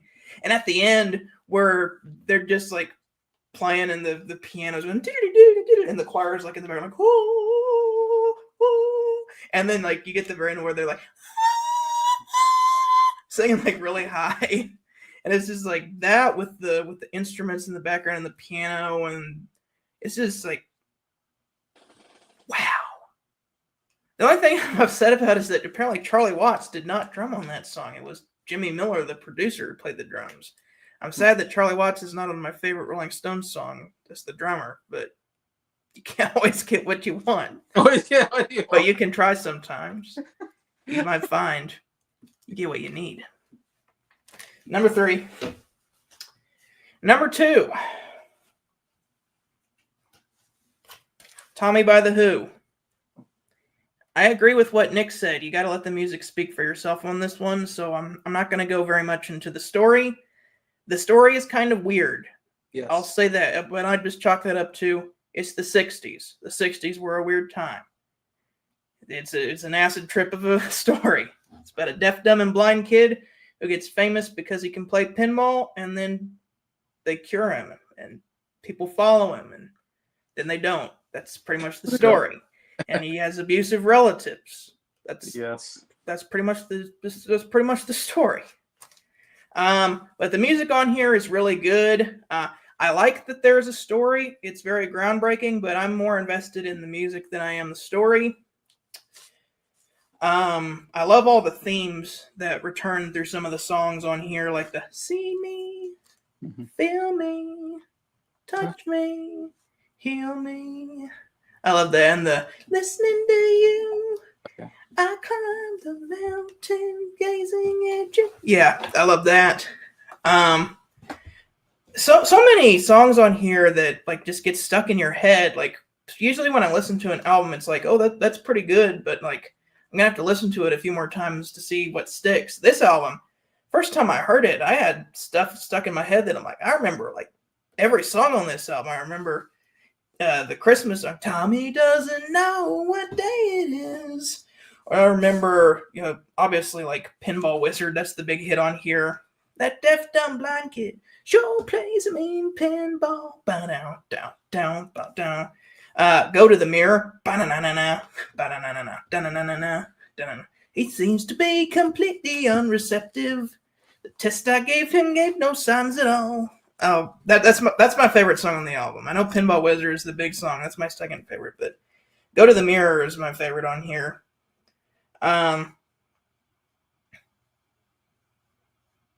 Whole album is good.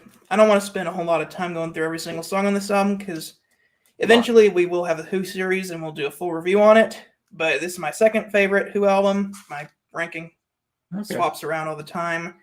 I had "Sell Out" as number 2 last time, but this one is number 2 again after listening to it. It is a masterpiece of an album. I see why this is the top-selling album of this year because it's a statement that rock and roll can be an art piece, kind of continuing what Sgt. Pepper's stated a few years earlier. Except now there's like a whole story. Like they're saying that rock music is not just, the music for kids. They're trying to tell a mature story with this album. And I feel Pete Townsend kind of put a lot of himself into this album. A lot of the aspects feel very autobiographical. I feel like he is Tommy in a sense. And that some of the story elements are just like the events are real, but the names and dates are changed kind of a thing. Like I feel kind of like, I don't know, but I feel kind of like it feels like he's saying that he doesn't feel like people are very genuine with him, that they only like him because he's a musician or something like that. Like pinball is kind of a metaphor for music, that's what he's good at, and that people only follow him around because of that. And when he tries to be real with them, like when Tommy opens up to the people who are following him, they abandon him. I feel like that's kind of the big thing in the story. It's an allegory for his own life, but I don't know, maybe I'm crazy. That's number 2. I think the whole pinball thing wasn't originally in the story. It came later, I think, as he was making. Oh yeah. One of their they wanted to get a review from one of their magazine reviewer friends who was a big pinball fan, and he said it's good, but it needs a standout song. And they're like, oh well, this guy likes pinball. Let's write a song about pinball. And then you listen to the album after that. It's like, this is genius. Yeah, it's so interesting how someone came up with pinball and he put in that story. It's a big part of the story. Is pinball. Pinball. It's so funny too because you'll talk to people and they're like, oh yeah, I know that song Pinball Wizard, and you're like, well, did you know that that's like the whole album is about that? That's not just the song. And they're like, there's a whole album about I've talked to people and they're like, I just knew this song. I didn't know that the whole album told a story about that. I'm like, yep. But that's pretty much the story, is that the kids, you can't see or hear or speak, but he plays pinball. That's pretty much the story. Yeah, if you don't know the story of Tommy and you have to explain to somebody, it's a hard one to explain to somebody. It's not like The Wall where you can just like, oh, I can pick that up from listening. You have to like, what's going on here? Yeah, because my dad. Why are they giving the kid drugs? Yeah, because I think my dad explained to me the whole story, and I was like, what? It's so weird. It's like, maybe just listen to the music. All right. Anyways, all right. So 2 for Tommy so far. Let's see if anybody else has that in their list. All right. All right, Bryer, your turn next for 5 through 2. All right. So number 5. Hold on a sec. She's getting comfy now. There we go. All right. Next up, gonna talk about our man Willie. And no, I don't mean Willie Nelson. No disrespect. But I'm talking about this Willie. Yeah, so that's another one here talking We about got a it. quadruple crown on that one. Y'all got Willie and Poor Boys, yeah. Yep. And you three already talked about it, so I don't have too much else to add to it. But it is probably my second favorite Creedence album. Me too. I mean, my favorite one will be next year. But this is still an excellent album. I can just lift off the songs. Down by the Corner, excellent opening song, just sets the tone extremely well. It Came Out of the Skies, great follow-up song. And Cotton Fields, Insert Jacob Joke. Okay. Then you have Poor Boy Shuffle, which is kind of pretty much an instrumental, and it's fine. I don't mind it. Again, fits the overall theme they're going for their jug band. So it's not one of my favorites, but it's still all right. And I do like Feeling Blue. I think that's a really, really cool kind of driving song. I like that one. But of course, you have Fortunate Son. I mean, that's of course the big song here, and for good reasons. It's just a pretty, maybe even heavy song. One of their heavier songs, I'd say. Especially how it just drives along, and John Fogerty's just hollering on that one, really emphasizing the anger and frustration, and which he always does great on. Don't Look Now is another really strong song. Midnight Special is another one of my favorite songs on here. They do a really good version of it. Side O' the Road, again, another kind of instrumental track. It's all right. Again, not one of my favorites, but the album does end on a really great note with Effigy. I think it's an excellent closing song. So yeah, that's number 5, Willie and the Poor Boys. Now here's one.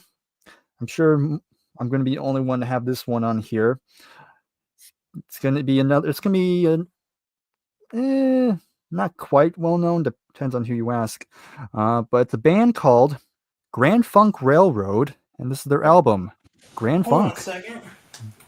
I've heard the I think band. I got it. Yeah. Oh, There you go. I love this album. Right. There you go. And yeah. also, Mr. Limousine Driver. yeah. And it's also known as, of course, the album is called just Grand Funk, or commonly known as, affectionately called, the Red Album, because of how red it is. Yeah.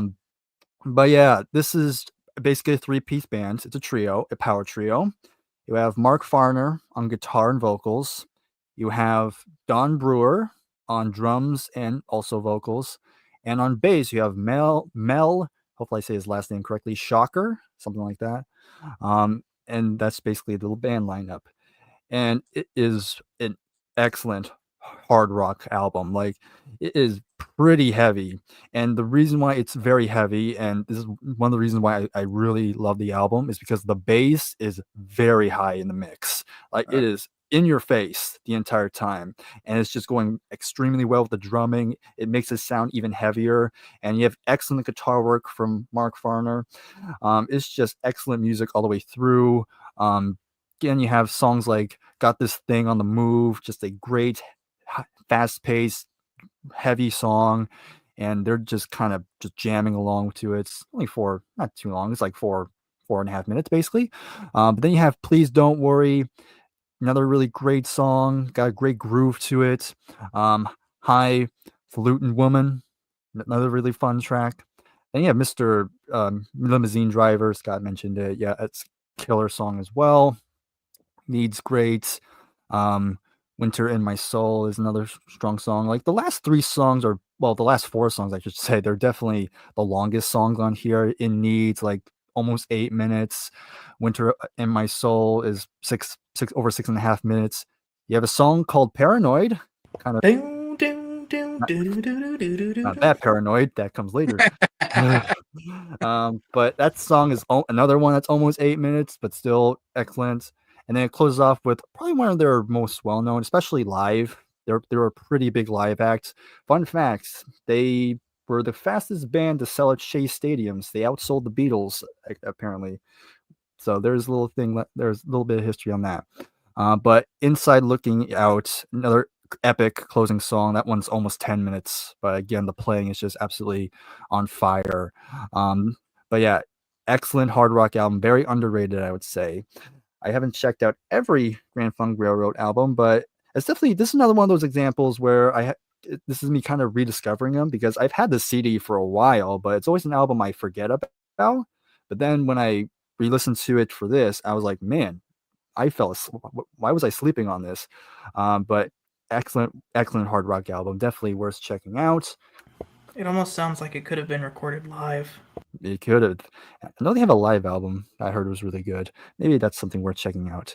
But anyway, We're an American Band is like their big album. Okay. yeah, that's like 73, I think. Yeah. Yeah. Now, yeah. So maybe that's another one. I do have that album too. But moving on to number 3. Number 3. And, I'm just going to go and spoil it. The top 3, they're kind of looking over my shoulder. So now the question is, what order are they going to be in? So place your bets. Do you really want me to place my bets? Sure. 'Cause I have a feeling.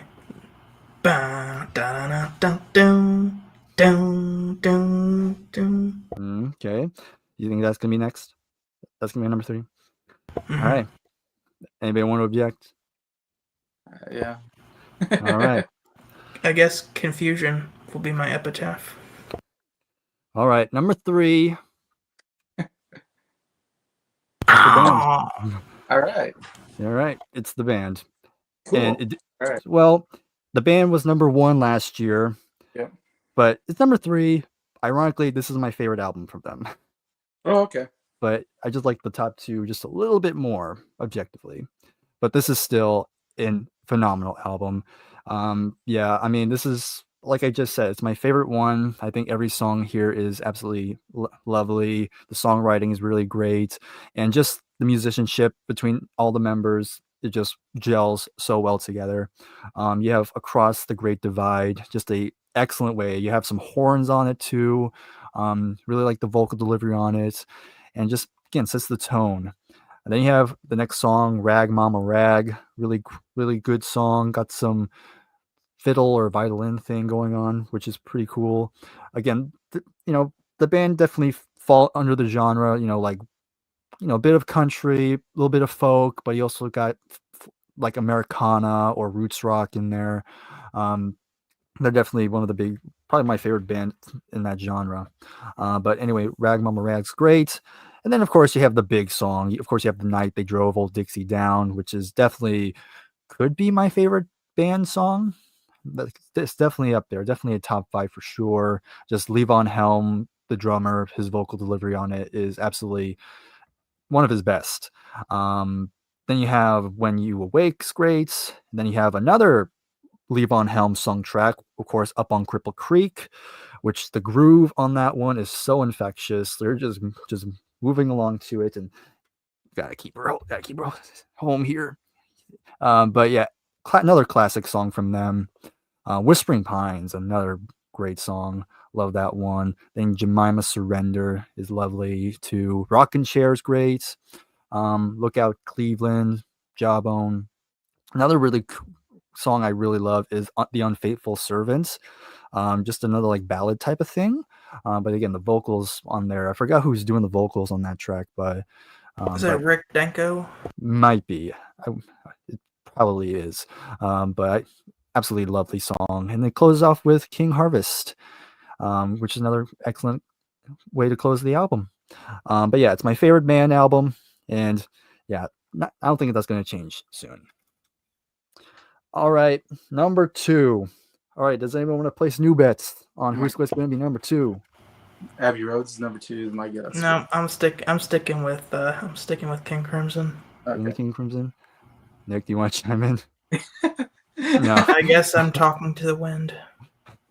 All right. Well, once I show number 2, it'll spoil number 1, but here goes. King Crimson. Funny enough, at one point, this was number 1. I knew you loved that album, so. Yeah. At one point, it was going to be number 1, but it kind of didn't last too long. but yeah, I do love this album. It's one of my favorite albums of all time. Um, again, just the what again historically considered like the birth of what we know as progressive rock.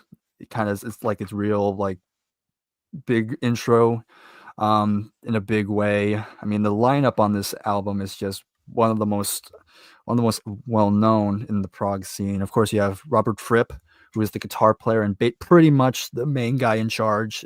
He's basically the Miles Davis of this band, just taking the band in many different directions. And they would have this very complex history with many lineups. But of course, the original is always the one people always look back on the most. Probably second is when you had John Wetton and Bill Bruford in the band. But that's later in the 70s. But yeah, of course, you have Greg Lake on bass and vocals. And it's just his vocal is absolutely phenomenal. One of his best vocal performances on an album. And even the other members, you have Ian McDonald, and then you have Michael Giles. And it's kind of interesting. They actually have another member, but he doesn't play any instruments. He writes the words. And that guy is Peter Senfeld. Peter Seinfeld. Yeah, Yeah. I was gonna say it like that, but then I was like, I don't know if that should be. I don't know if he would take offense to that. But in any case, but yeah, that's basically the lineup. Also gotta mention the gatefold too. You got this lovely image here. So I love the artwork too. I mean, it's one of my favorite album artworks of all time as well. I mean, even when you unfold it, you have many cheekbones on that thing. it's a little Paranoid? Yeah, that's kind kind of the News of the World, whatever. Yeah. The Uh, uncanniness of it. a little creepy, but it's really good artwork. yeah, and it fits the tone pretty well. I mean, especially 21st Century Schizoid Man. It pretty much sums this up. I think pretty that's perfectly. what that's supposed to be, and I think the inside picture is the Crimson King. But Yeah. correct me if I'm wrong. Yeah, I think that's correct. But I love the colors to it, and yeah, it's creepy, It's creepy. but man, does it leave an impact on you? Yes. You never forget this No. when you see That's it. one of the reasons I listened to this album, because people were talking about it, and Yeah. that's really what stood out was just that face. I'm like, what Mhm. music lies behind that face? Mhm. And then you get that. Yeah. Speaking of that song, I mean, it's another one of the great opening songs to a career of all time. I mean, the guitar is just absolutely heavy, very heavy song too. I mean, and even the song itself is kind of creepy, especially when Greg Lake comes in, where his voice is heavily distorted, which gives it this very harsh sounding feel. But still, it's absolutely awesome. But then it gets even faster, like the horns come in and the jazz influence starts coming in, and it's just absolutely lovely. And before I continue, first I need to put her down because she's getting restless. Give me a second here.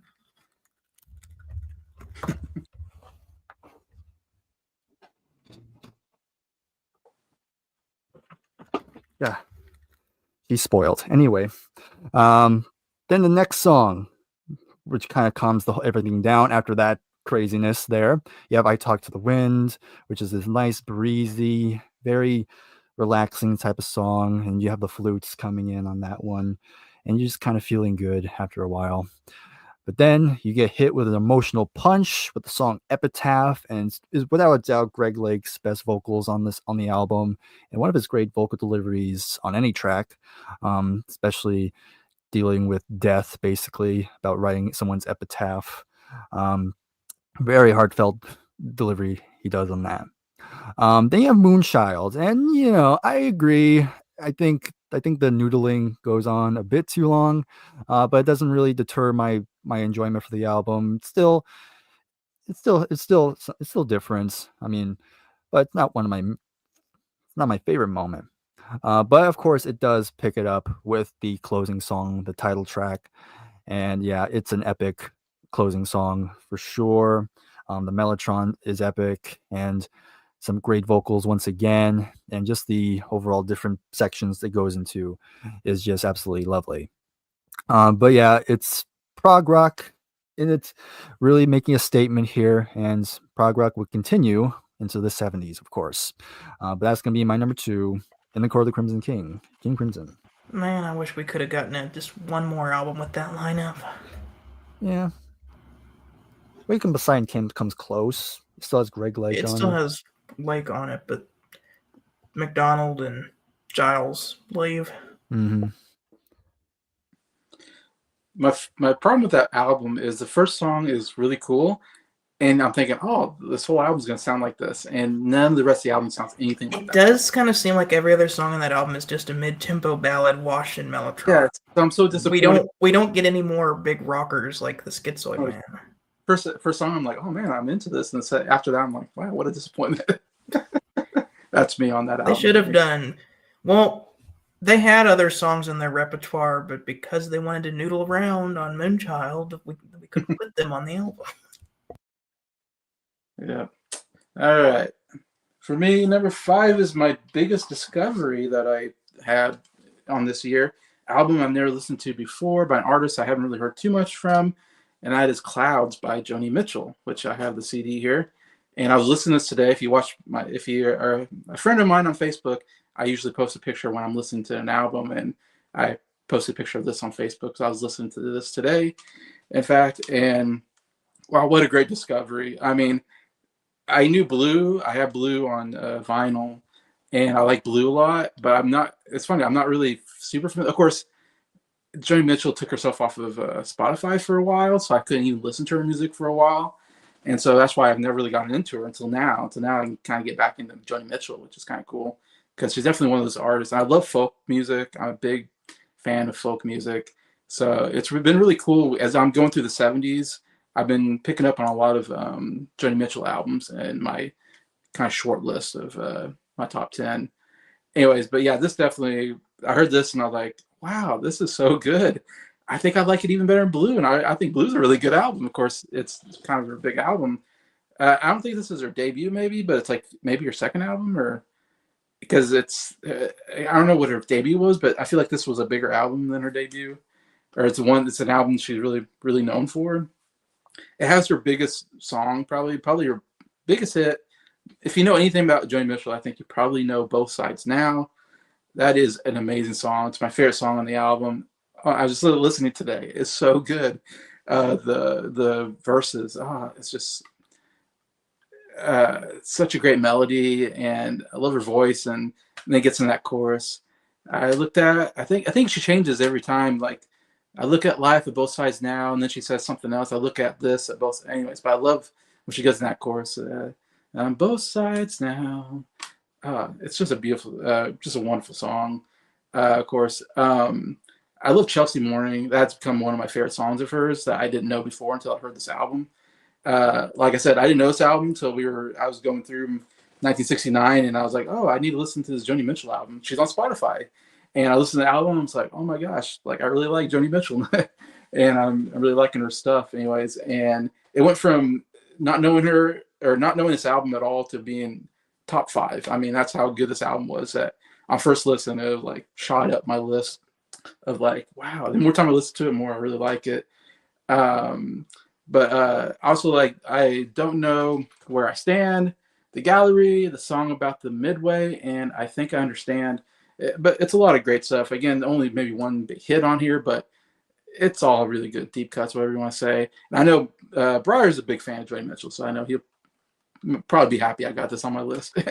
And at least one of us have Joni Mitchell on the list. And so far from what I've heard, this has been one of her best albums, in my opinion. She's from California. From Canada, but then she likes Or lived in California. But she lived in California and wrote a song called California. Wrote a song called California. So I think she does like California. It's funny. I'm reading a book on Led Zeppelin, and Jimmy Page wanted to sleep with Joni Mitchell like really bad, and he kept kind of finding her at parties and then like trying to get her alone. But he had like her boyfriend was a drummer, and I can't remember his name, but I guess they were afraid of him, so they didn't try. Jimmy Page didn't try when he was around, but he's always trying to get her alone. But so far, he hasn't been able to get her alone. But I was like interested. I was like, oh wow, Jimmy Page. Going to California makes a lot more sense now. Yeah, going to all these parties, and of course, you've seen all these famous, other musicians are all hanging out in California and stuff. And I thought that was a funny story as I'm reading it, going, wow, Jimmy Page really, really hitting on Joni Mitchell there. Of course, we know Nash had a relationship with Joni Mitchell as well, and all that. Anyway, so she's definitely one of those people that was in friends with a lot of all the other big artists of the time, all in California. As you talked about, I guess I'm on that just because someone mentioned California. I'm reading that book and that got mentioned anyways. But yeah, I'm liking some of her stuff like Court and Spark I liked, and yeah, I know there's gonna be some other albums probably that will, if don't make my top 10, will definitely be honorable mentions. Now that I've kind of started listening to her to more and more. And I should say my top 5 albums, I have all of them on either. I have that one on CD. The top 4 I have on vinyl. They're the only albums I have from '69. But big one, number 4, we got Tommy by The Who. As mentioned, I think Nick and Scott had Tommy on their list as well, so I'm with them, of course. It's my second favorite Who album as well. It's the first Who album I ever listened to. My dad was the one who, when I first heard about The Who, I was like, who's The Who? What is, I never heard of this band before. Who? And my dad's like, I remember my dad told me the Tommy was their big album. So I'm like, okay, I guess I should check out Tommy. But I'm thinking, I don't know if this is a good first album though. I'm like, Dad, you should have recommended me like Who's Next or I don't know, their debut. I don't know. So this is kind of interesting album to first get into because it doesn't sound like a lot of their other albums necessarily, because it's a rock album, which I never heard of a rock album before. I remember like my dad saying it's a rock album. I'm like, rock albums, rock opera, sorry. And I was like, I've never heard that term before. And then I heard this album. I'm like, okay, I totally get what rock opera means. It feels like you're listening to, this opera, but it's rock and roll style. And you're hearing a story being told. It's telling this whole story about this guy named Tommy. And yeah, and it's got these great like instrumental interlude stuff. That sounds really cool. Yeah, I really love the whole concept. Or I don't like the story, but I like the concept of having this album and the overture and all that stuff like that. Sounds really great. Like the first song, I thought it was so cool. Instrumentally, it's so cool getting into the album. And I was hooked right away. This is like one of those albums where I was like, hearing even that first couple songs, 21, where it was going to be a good year, and What About the Boy, and all that. And it's like, wow, this is really cool. Like, I mean, to me, it's just a masterclass album thought up by Pete Townsend, who's like kind of a genius when it comes to this kind of stuff. And this is the best rock opera album, I would say. The only other album I really love too is Jesus Christ Superstar, but that's Andrew Lloyd Webber. That's not a rock band. That's a kind of more a musical.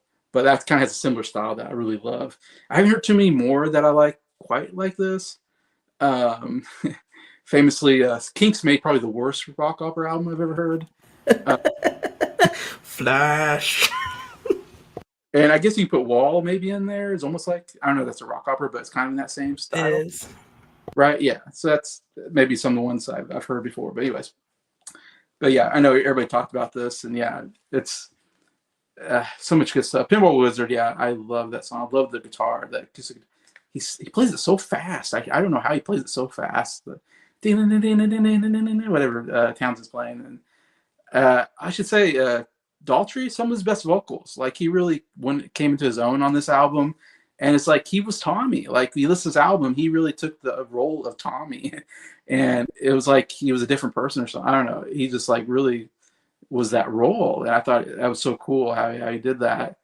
So great, but man, it's hard to talk about these songs because they all kind of run together, because they're all kind of, it's hard to pinpoint like one song because they all just kind of right after another kind of connect to each other. But I do love Christmas and Cousin Kevin. I think are really great. They kind of come together. And then I love the whole, I think Scott was talking about, like, I love the whole Go to the Mirror, and then Tommy Can You Hear Me, and then Smash the Mirror, and then Sensation. Like that whole bit was really great, where it goes into, they know he keeps staring at the mirror, and the doctor's trying to figure out what's going on with him, and yeah, I love that time. Can you hear me? Oh, so much good stuff. And they finally smash the mirror, and then it comes into he's free of this, he's not really deaf, dumb, and blind, but it was kind of a psychological like issue he had to get over.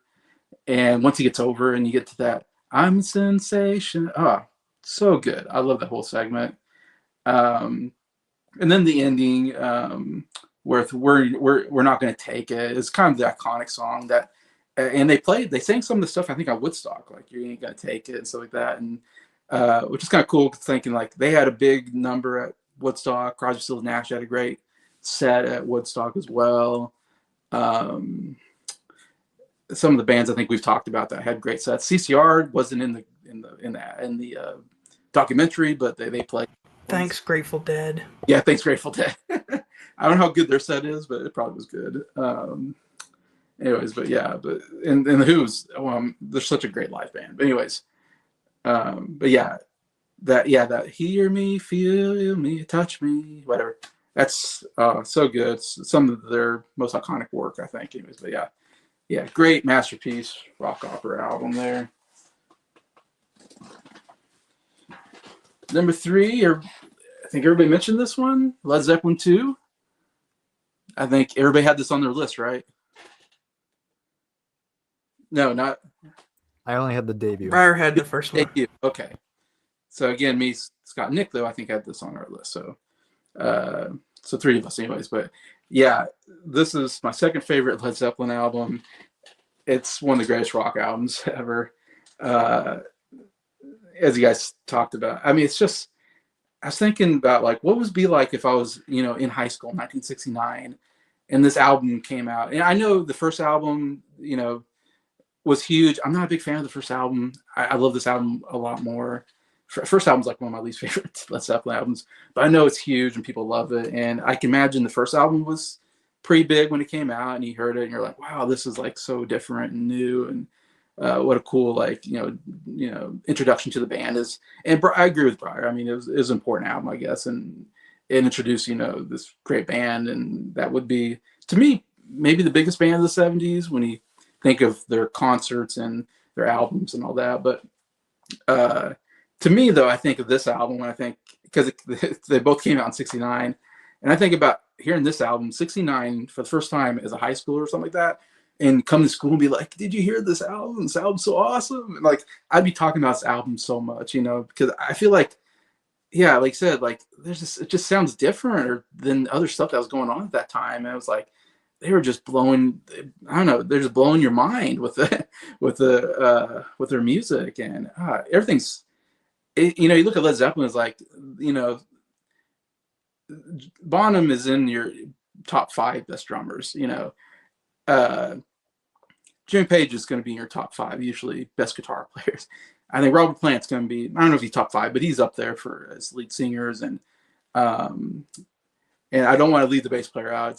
So I'm sure he's great too. I don't know if he's talked about John Paul Jones needs to be in your top 5 most underrated band members. Yeah, that's true. I would say that. But yeah, just instrumentally, they're just amazing, and everything just works so well together. But yeah, Whole Lotta Love is my second favorite Led Zeppelin song. I love that song so much. That, as you talked about, that guitar riff, when it kicks in, oh my gosh, when you have headphones on, because I remember I was listening to this album, I had my headphones on, man, that just gets you in the mood. Like, you're just like, I'm bobbing my head. I'm like, yeah, like, it's like, I can't, I'm sitting by myself, just rocking to the music with my headphones on. Oh, it's so good with that guitar riff. One of the greatest guitar riffs, in my opinion. One of the greatest rock songs. I love it. It's just a great opener to that really kind of go, okay, I'm in for something good here with this opener. Then What Is and What Should Never Be, a great song. Love that. Love how they can use soft and louds in a song, which we'll see a lot in other albums. Heartbreaker, like I said, maybe one of my favorite guitar solos of all time. It's such a cool, that part, that guitar solo, kind of where everything kind of shuts off except for the guitar. It's so good, and great riff overall. Live and Love and May, She's This Woman, like I said, great, another great rocker. And Ramble On, I mean, it's crazy. These are all like greatest hits songs. Like these are all like on your greatest hits album, on this one album. And this isn't even my favorite album. We'll get to my favorite album, which again has some of the greatest like songs they've ever done. Anyways, but yeah, I had to have it on here. It's one of the greatest rock albums in my opinion. Again, Led Zeppelin, one of my favorite bands, one of my favorite albums from them. So I think we all had it pretty high on our lists. Or I forget where everybody else had it, but anyways. So definitely got good representation on good old Led Zeppelin. All right, man. My number 2, it's gonna be people's number 1, but it's Abbey Road at number 2 for me. Because I think you know what my number 1 is. I talk about my number 1 quite a bit, and everybody probably, if you know my channel, you know my number 1. This is a pretty good number 2 though, Abbey Road, and we talked about this recently on Jacob Martin's channel actually, and we all had high praises for it. Obviously, this is the last album that they recorded, but it's the second to last album that they put out. Their last album of the '60s. I mean, the Beatles are the '60s to me. When it comes to '60s music, it's like that's the Beatles era, and they end on this album. And in my opinion, my favorite album cover of all time. And it's not that it's like the most creative. I don't know. It's just so iconic. I have a picture of me, not up anymore. I have it down, but I have a picture of me walking across Abbey Roads. Everybody that walks across Abbey Roads has a picture probably somewhere in their house because it's the most iconic road like ever, like at least in rock history. Like it's like the Mecca. Everybody wants to go. That's why I went to London because I want to walk across Abbey Roads. Like that was one of my big reasons for going to London. It's like I want to walk across Abbey Roads. Anyways, but yeah, love that. But anyways, what I put this as number 2 is it has 3 of my favorite Beatles songs on it, and that's why because Led Zeppelin 2 and this I was kind of going back and forth because I love both albums. But then I thought, but this has Come Together, Something, and Here Comes the Sun, and those are 3 top 10 Beatles songs for me. So I was like, I gotta put this number 2 because just nothing's gonna be as good as that on Led Zeppelin 2 for me. And we talked about Something. I know Scott, it's like his favorite song or one of his favorite songs. It's a top 5 song for me too. It's my favorite song on the album. One of the most beautiful love songs George Harrison ever did. Great guitar. I love the guitar on that. Come Together is one of the best rock songs the Beatles ever did. At least one of the best grooves they've ever done in a song. That bass and the drumming is, man, it gets me. My head always bobs when I hear that song. I'm just like grooving up slowly. I'm like, yeah. Oh man. And love the bass work on that album. So good. Here Comes the Sun. I mean, come on. It's so beautiful. It's so, like I said, it's one of those songs I can't not smile when I hear it. You just gotta smile. It's uplifting. It's just like this great uplifting song about the sun comes up and you feel better, Better days are to come, I guess. I always feel like the song's about. Octopus's Garden. I know Nick loves that song. It's my favorite Ringo song. It's one of my favorite songs on the album. Really good stuff by Ringo on that one. He wrote the song too, which is really cool. The second side, I'm not as big on the songs, but they're good. I like You Never Give Me Your Money and She Came Through the Bathroom Window. They're kind of underrated Beatles songs. Carry That Weight and Golden Slumbers is good as well. They're not my favorite Beatles songs, but they're like decent songs. And that's why this probably doesn't get up to number 1 for me. Just like, I'm like, yeah, they're okay. They're not like my favorite, but those top 3, you're not going to see a better top 3 on any album, in my opinion. So that's why I got to put one of the most iconic albums of all time. Number 2. Doesn't quite make me number 1, but I will say the Beatles make my number 1 or number 2 just about every year, I think. Because if they're not number 1, they're going to be number 2 or number 3 on my list. I mean, they have so many great albums. All right, so we got one more album to talk about. Before that, we're going to go through our honorable mentions, and also some like to do a dishonorable mention, and you can have that too as well. So we'll go with Nick, honorable mentions. Okay, so I'd say Goodbye by Cream, More by Pink Floyd, then Play On by Fleetwood Mac, On the Threshold of a Dream by the Moody Blues, Abbey Road by the Beatles, so I'm the only one who doesn't have that on my list. Blind Faith by Blind Faith. Allman Brothers Band. Okay. Allman Mhm. Brothers Band. Velvet Underground by Velvet Underground. Bayou Country by CCR. Yeah. The Gilded Palace of Sin, the Flying Burrito Bros. Dusty in Memphis, Dusty Springfield. Green River by CCR. Yes. By Yes. Yes. In the Court of King Crimson. The Band. Led Zeppelin 1. San Quentin. Natural Skyline. Picking Up the Pieces, and Rhymes and Reasons by John Denver. As for my dishonorable mention, I don't want to say this, but I'll go with Ummagumma by Pink Floyd.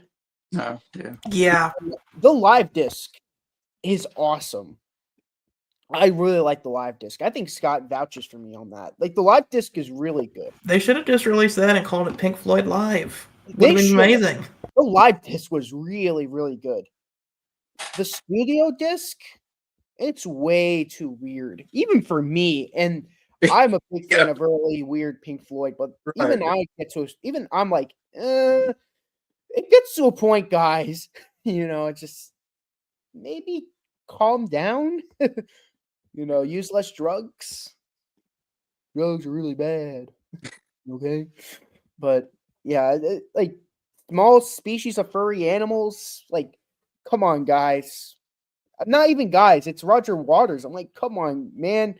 The same guy who gave us The Wall did that. I don't know. So weird, but you know what? Great live disc, but yeah, definitely my least favorite album of '69. All right, Scott. All right, hold on, because there's a lot of them. Start with the ones I have. And this is in no particular order.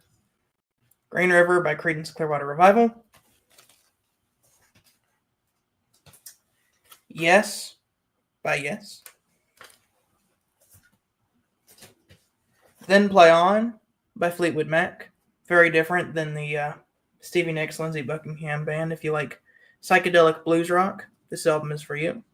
Oh Well, probably the best song of that era. The Rod Stewart album by Rod Stewart. Rod Stewart was the lead singer for Jeff Beck's band, and he decided to make a solo album. Good stuff. Great cover of the Rolling Stones Street Fighting Man on this album. Check it out. Rod Stewart's one of the greatest voices in rock. Another album by the Guess Who, Wheatfield Soul, These Eyes. Fantastic song. Great song. Suitable for Framing by Three Dog Night, the greatest cover band of all time. This has Eli's Coming on it. It's the big song. It's good. Can't put this in my top 10 because it's covers, but for what it is, Three Dog Night is a great band. I always really like their albums, even if it is just covers. Led Zeppelin, really wanted this to be in my top 10, but I went with 2. 2020 by the Beach Boys. Beach Boys love. Grand Funk Railroad's Red Album.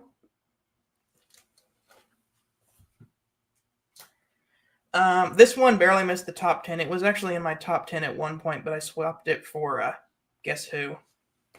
It's A Little Help from My Friends by Joe Cocker. Love this album. Space Oddity by David Bowie. His first good album. We don't talk about the 67 one. Blind Faith by Blind Faith, featuring Steve Winwood of Traffic and Eric Clapton from Cream. Supergroup.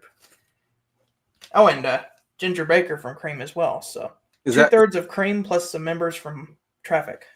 Is that one of those albums they only made like one album, or am I crazy? Yeah, Eric Clapton was part of a lot of different bands that only made one album. One album. He's out.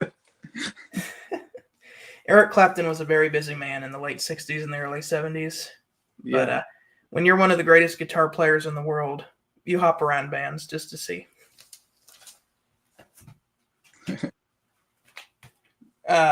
Bayou Country by Creedence Clearwater Revival. And there are more that I don't own. The Band by The Band. I like the first album better. Music from Big Pink. But I still really enjoyed this one. And I really wish I had a record copy of it. The Allman Brothers. Whipping Post. Fantastic. Good stuff. Rhymes and Reasons by John Denver. Great debut album from Mr. Country Boy. Beckola by Jeff Beck. If you listen to that, Led Zeppelin's debut will make a lot more sense to you as to where that sound came from. Neil Young. Everyone knows This Is Nowhere. Yeah. Man, I wanted that to be in my top 10 too. That's a killer album. I love the guitar playing on there. Neil Diamond, Touching Me, Touching You. I actually really liked that one. I wasn't a big fan of Brother Love's Salvation Show or whatever. That one was okay, but this one was really good. It's got Holly Holy. It's the big song on there, which was it was in a Kevin James movie that I used to watch called Here Comes the Boom when I was younger. That was his walkout music, was Holly Holy by Neil Diamond. So I heard that like, that's a Kevin James walkout song. Joe Cocker, exclamation point. Self-titled album. Nashville Skyline by Bob Dylan. Picking Up the Pieces by Poco. Okay. Johnny Cash, Live at San Quentin. Odessa by the Bee Gees. Goodbye by Cream. My Way by Frank Sinatra. I like that one.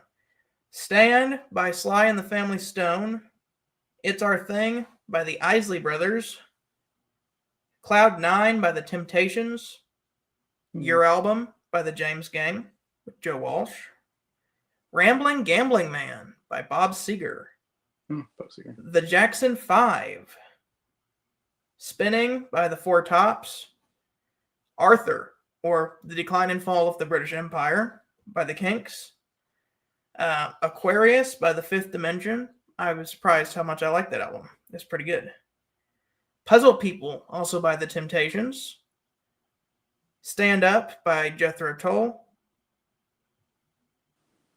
Empty Sky by Elton John. I have that one. That one's okay. On Time by Grand Funk Railroad. Santana by Santana, featuring Evil Ways. It's a great album. It's where you get Greg Raleigh, the original keyboard player for Journey, was the lead singer on that album. Okay. And Ainsley Dunbar, who he was the drummer for Journey for their first few albums as well. So some of the members of Santana are kind of how Journey formed. The Moody Blues, both To Our Children's Children and On the Threshold of a Dream. The Gilded Palace of Sin by the Flying Burrito Brothers. Salty Dog by Procol Harum.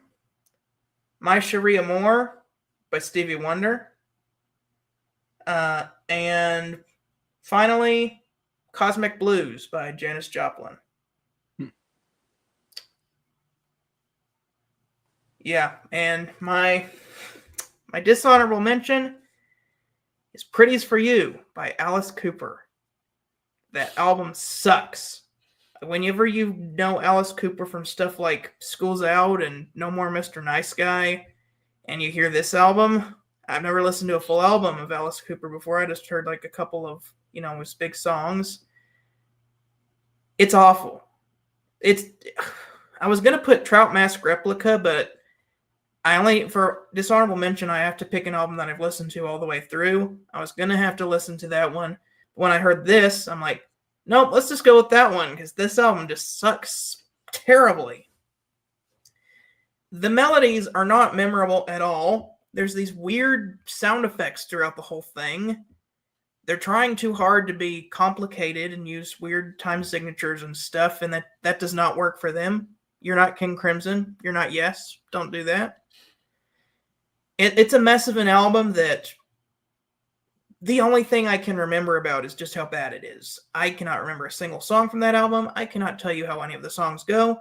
All I know is that the songs have awful sound effects that go throughout the album, and that the whole time you listen to the album, you wish you were listening to literally anything else other than Alice Cooper. Man, I hope they get better after this album. Oh yeah, they'll definitely drop that sound eventually. Not a good debut album for your band. Yeah, no. Most people say the same thing. Okay. I know Ryan Cam has been going through all of his albums lately. Yeah. All right. My turn. All right. Honorable mentions. So the album that barely missed out at number 10 in the top 10 was Tommy from The Who. It was those two were kind of battling, but then The Who kind of crept in at the last second. But still, great one. Other honorable mentions. So here I do have some unique ones. So here's another like deep one. We have a band called Coliseum. They're a jazz rock band, and they have an album called Valentine's Suite. So if you like some more jazz rock, then that's definitely a great one. Great playing on that. Beach Boys 2020, CCR, Bayou Country, Chicago Transit Authority, Joni Mitchell, Clouds, The Doors, The Soft Parade, The Guess Who, Canned Wheat, Blind Faith, The Kinks, Arthur, I'm not saying the whole title, Bee Gees, Odessa, and then Santana, self-titled debut as well, Sly and the Family Stone, Stand, Miles Davis in a Silent Way, that's him in his jazz fusion period, Jethro Tull, Stand Up, The Moody Blues, On the Threshold of a Dream, and To Our Children's Children. Both are really good too. Frank Zappa, Hot Rats. He's also going through his jazz fusion phase, and it's definitely a lot better than what most people have heard from him. Guess why I didn't listen to that one. Yeah, you should, because it is great jazz fusion. You need to change my mind, Frank. That we're only in it for the money left a terrible taste in my mouth. Yeah, Hot Rats will change your minds, and you hear his guitar playing a lot more prominently, and not as weird. Anyway, here's another odd one. We have Spooky Tooth with their album Spooky 2, because that's their second album. Great pun. Any case, Deep Purple, self-titled album. The last one with Rod Evans. I forgot about that one. Yeah, that one was probably the best of the first three albums. Yeah, I agree. It's my favorite of the three. And here's another deep one. A band called Flaming Youth with an album called Arc 2. The big notable thing about that band is that that's the first band Phil Collins got his start. Yeah. Whoa. Yeah, I do have it. I can't grab it right now, but I can't believe I didn't know about that. Yeah, he's on the cover. As big of a fan of Phil Collins as I am. Yeah. And he does sing a little bit, but he only sings a little bit, and he's still kind of soft-spoken, not like the Phil Collins we know, but still, if you want to hear a very early Phil Collins, I want to check it out. It's more kind of a proggy, sort of psychedelic album, but it's fine. It's actually pretty solid. They had an album. I've heard Collins was in that, Mm-hmm. Still got some more to go. Velvet Underground, self-titled. Bob Dylan, Nashville Skyline. Poco, Picking Up the Pieces. Led Zeppelin 2, of course. Crosby, Stills, and Nash, I do have as an honorable mention. Okay. Yes, his debut. I have Fleetwood Mac, then play on The Byrds, Ballad of Easy Rider. Still think that's a very underrated album from them. Yeah, good album. David Bowie, Space Oddity. Cream, Goodbye. MC5, Kick Out the Jams. Procol Harum, A Salty Dog.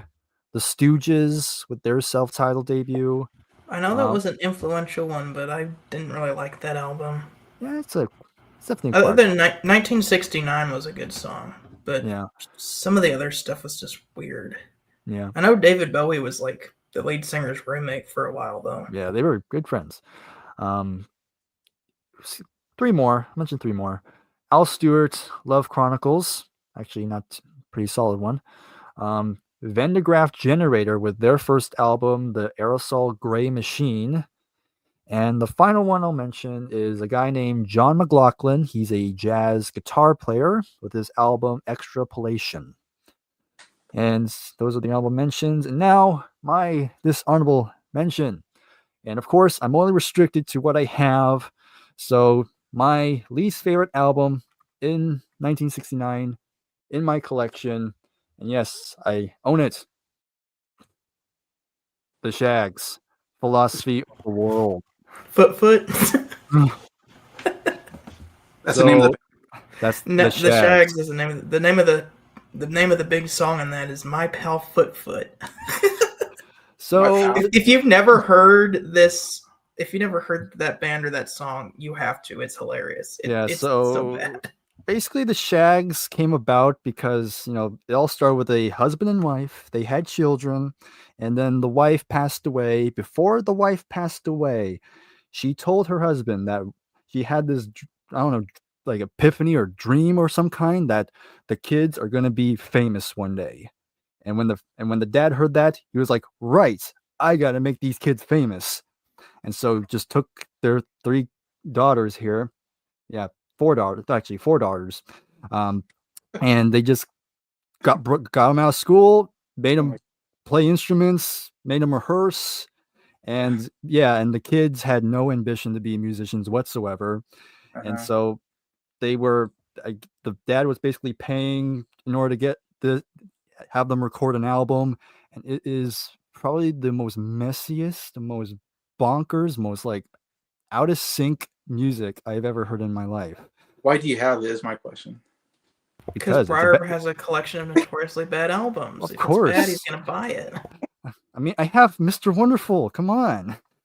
Yeah, but actually, that band. I never heard of this Shags. Yeah. Look up My Pal Foot. You won't be disappointed. I have to. It pretty much sums up all the problems with the album, because clearly the kids didn't really didn't care, so they just kind of winged it. Everything, like the drums are not in tune, are not in time. The guitars are doing their other thing, and bass is just doing. I don't even know what the bass player is doing. But ironically, despite the how bad the album came out, the wife was right. They would become famous because of how bad this album was. Because a lot of notable musicians would cite this as one of their favorites. Two of the most famous examples: one, Frank Zappa; two, Kurt Cobain. Okay. So that kind of makes a lot of sense, actually. Yeah. But also essence, considering though that Kurt Cobain said that Alvin and the Chipmunks sang the Beatles was better than the Beatles. Can't take what he says seriously. Yeah. Yep. But in any case, that's my least favorite, the Shags. Philosophy of the World. That's a doozy. I don't have as long as a list in mind. In fact, I just wrote two down because you guys mentioned some albums out there. Oh yeah, that's a good album. But yeah, I've Let It Bleed in my honorable mention. I think I'm the only one that doesn't have that in the top 10. I think you three had it. Yeah, it's one of my favorite. It's a top 5. I'm not the biggest fan though of Rolling Stone, but it's a top 5 actually album for me. But even their best albums usually don't make my top 10 because I just like a lot of other stuff better. But Green River in here, of course, another pretty solid album from CCR. I have Chicago Transit Authority. Yeah, man, like there's 3 songs on there that are just so good. Like I had to put it on here. There's a little too much jamming on the album, but I forget what was the Beginnings and the Color My World, whatever it was. Oh, some good stuff though. Still some. Does anybody really know what time it is? Everybody knows what time it is. Oh, that song is so good. It's just so it still has to be an album that I need to get some at some point. I had Dusty in Memphis from Dusty Springfield. Someone else mentioned that. I know that's like her. That's on a lot of people's lists. That's like a really famous album, probably her biggest album. But does that have Son of a Preacher Man on it? Yeah. Son of a Preacher Man is a big one. And I like Dusty Springfield. I've liked a lot of her albums I've heard. So I have Diana Ross presents the Jackson 5, and I think someone mentioned Jackson 5. But the way I saw it on Spotify or something was Diana Ross presents. I don't know why it's Diana Ross presents, but They yeah, tried to make it look like she discovered the Jackson 5 for exactly. marketing purposes. Just Marketing. another one of the messed up tactics for Michael Jackson's father. Oh, really? Yeah. I like it. It's a good Jackson 5 album, I think. And then I just now wrote down Empty Skies, because I do like that album, and I forgot about that album until you mentioned it. And Battle of Easy Riser, I put that album down because that's actually one of my favorite Birds albums. Actually, yeah, really underrated album there. Just someone mentioned the album, and I really think it's the most overrated album, maybe, and that's that Beefheart album, Captain Beefheart. That's one of the worst albums ever made. The Trout, whatever was it called? Trout Mask Replica. Yeah, I listened to that one time, and I was like, The whole thing? This might have been years ago. I was like, I saw it on a list, and I was like, oh, I'm gonna listen to this album. It's on the list, and I don't know if I heard the whole thing. I might have quit. You're right. I might have quit like halfway through. It's crap, and it's a double album. I remember thinking this was so terrible, but I see it on a lot of lists. People put it on lists of like this one of the great albums or something, and I don't get it. I'm like, that is one album I will never understand why anybody thinks it's a masterpiece album or whatever. I don't know. Yeah, if I put that out just because what I've heard, I remember. I don't remember what I heard. I have to admit, it totally blinked out of my memory after I heard the album because I never wanted to think about it again. But just the fact that it's on so many album lists, I just have to put it down as like one of the worst things I've ever heard. But anyways, all right, now we're going to number. And I have to say, me and Nick have never had the same number one in the 60s. And we're going to have different number ones this time as well, I know. But none of us have really agreed on number one so far. So we might have one agreement, though, this year. But anyways, Nick, what's your number one? Well, last year, the 1968 champions were the Kinks, and they will repeat this year. 1969 champions, the Kinks, with Arthur or the decline and fall of the British Empire. Congratulations, Kinks! Back to back. You've repeated. So it's been a bit since I've had it since there was a repeat. So yeah, congrats. And yeah, this is my favorite album of this year. I mean, for a very long time, it's been my favorite album of this year. It's like another amazing concept. It's not even like it's like a half concept, half not concept at the same time. Yeah. Kind of like the last album, Village Green, and man, they follow that album up really well. I mean, Victoria, what an awesome album opener. Victoria. I could hear them having fun. This is like an album where I could hear they're just having a blast making this song, and I really enjoy it. Yes, sir, no, sir. Really, really good song. Yes, sir, no, sir. What do I do, sir? What do I say? How do I behave? Really, really fun song. Some Other Sun. I agree with what Jason said. The lyrics are deep, and man, I mean, I mean, these three songs, like lyrically, just fantastic, and yeah, awesome song. Driving. I don't care what anyone says. This is a fun song. Hate all you want. I'm gonna love this song. Mm-hmm. Driving. It's simple, but great at the same time. Yeah, that's Brainwashed. Oh, I love the guitar on this. Burn it. I'm like, wow. Cakes get a little heavy there. And then side one, Australia. Great song. I mean, the jamming is great, but the song part is really, really good. Yeah. Australia. Another fun song. Shangri-La. Ooh. Yeah. One of their best deep cuts, in my opinion. It's one of those songs where it's like, wow, how is this not like a Kinks hit? Or like no one talks about it. Even Kink fans, I feel like they kind of throw this kind of they don't really talk about this one, and I don't get why. It's always been one of my favorite King songs. Mr. Churchill says was really good. She bought a hat like Princess Marina. I really enjoy. Young and Innocent Days, really good ballad. Nothing to Say, really great song. And Arthur, awesome album closer.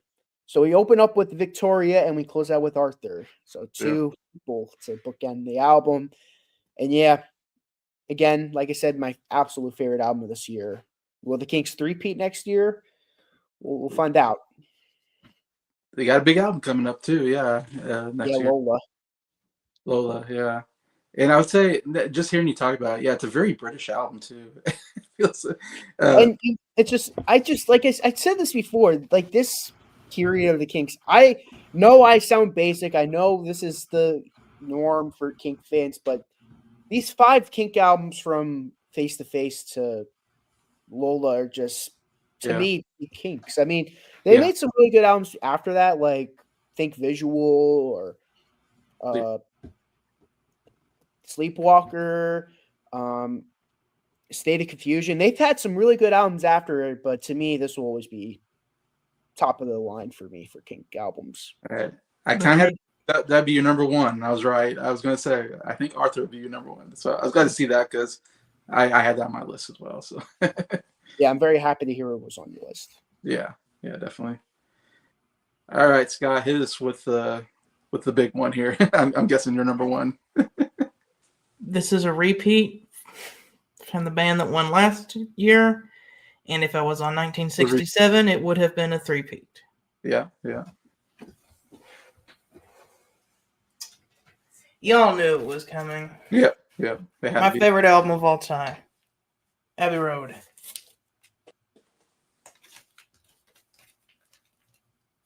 I love this album. It's so good.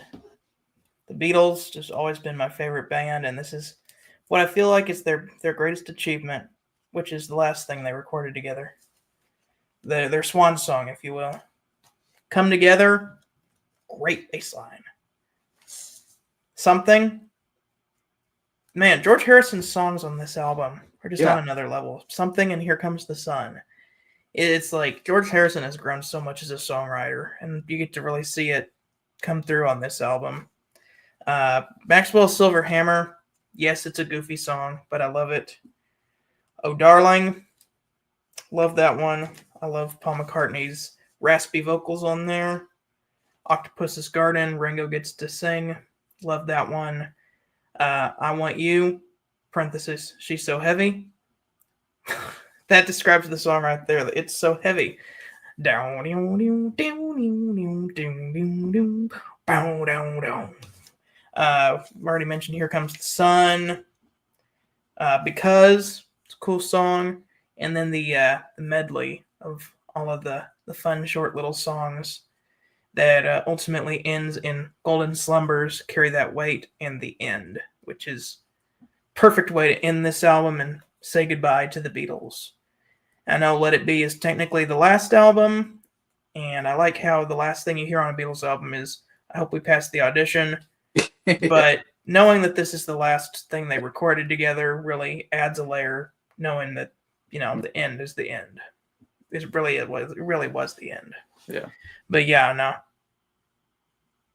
So good. This album is so good.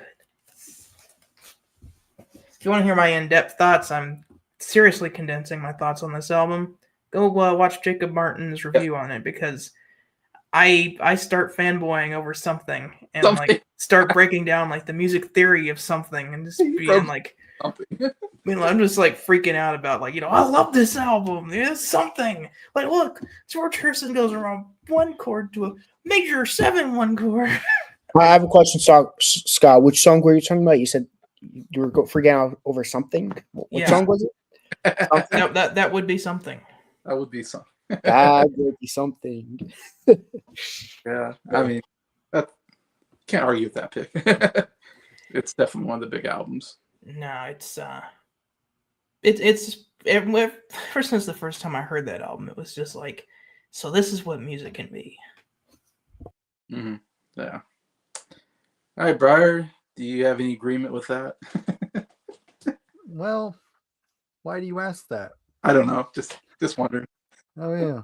All right, show us Captain Beefheart. We know it's coming. Is it Captain Beefheart? Oh no. No. Anyway. You have Yeah. that album? Shh. Any case, not going to spoil that. Anyway, so yeah, I agree. Yeah, Abbey Road, the Beatles. Like I said, I want King Crimson to be number one because I guess kind of like Scott, I want to be like the edgy one. Like Yeah. didn't want to go with the grain, but after listening to the album again, I'm like, dang it. Okay, so yeah, it's number one. But yeah, for all the reasons Scott mentions, I mean, it is one of their best. I mean, as of now, I would still say this one's my favorite because as a whole, it's just absolutely well put together. I mean, side one, you have "Come Together," which is iconic. "Something," of course, is amazing. Probably my favorite song on here, and of course, my favorite George song.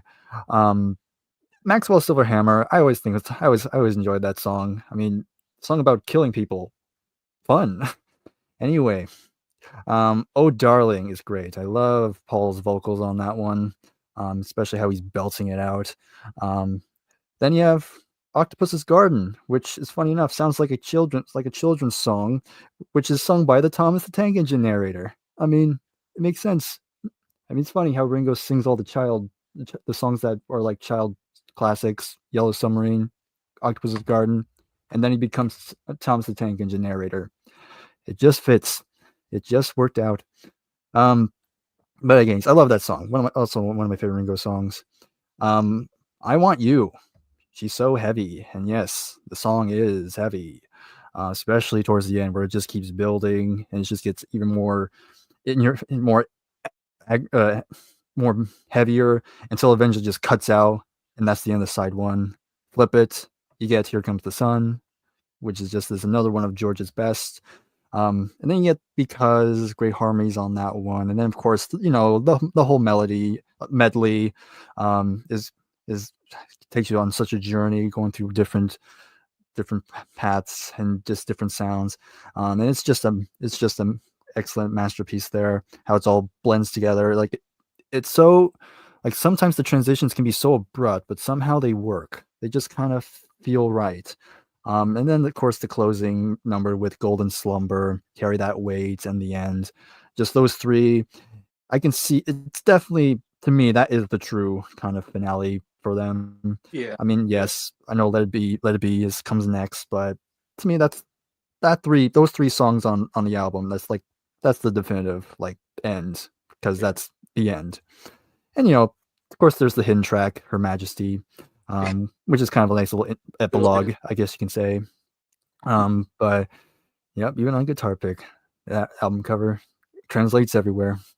But yeah, I mean, it had to be number one because of just how important it is, and yeah, that's it.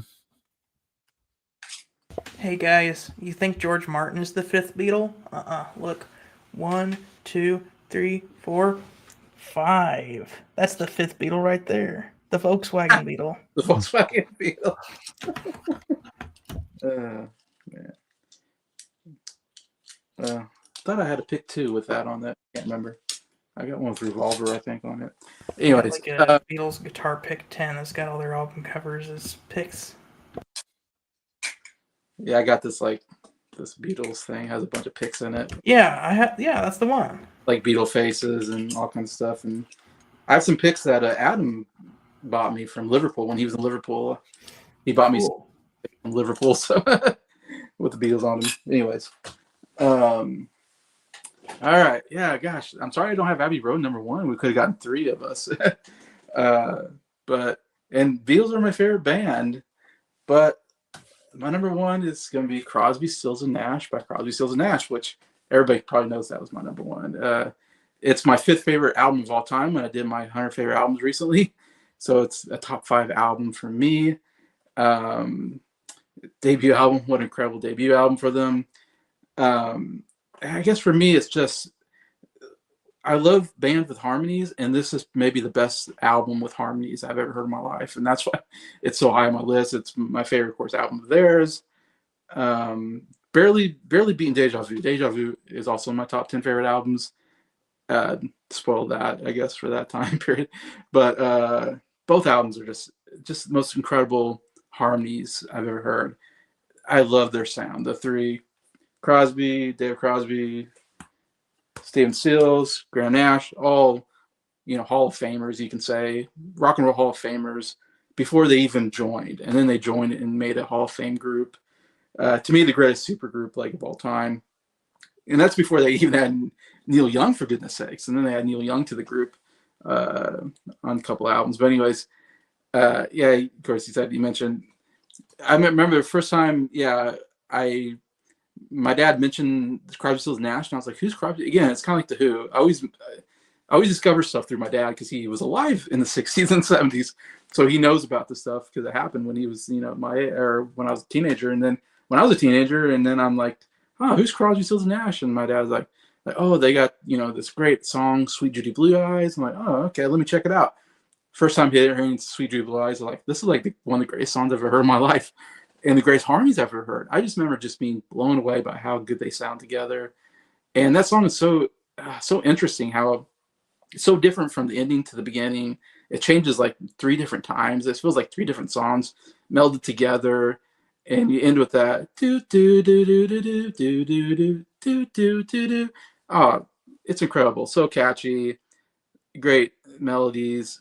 It's just an incredible song that Stephen Stills wrote. I mean, Stephen Stills is another one of those guys. It's just one of the geniuses in rock history that probably not talked about enough. He's one of the most incredible guitar players, but he also played like every instrument on this album. And he was the genius behind this album, Stephen Stills. But yeah, of course, I talked about it. It opens the album, Sweet Judy Blue Eyes, on this, and I would have even liked it better as a closer, maybe. But I mean, you're hitting me with your best song of all time, and it's like a top 10 favorite song of all time. I love Sweet Judy Blue Eyes so much.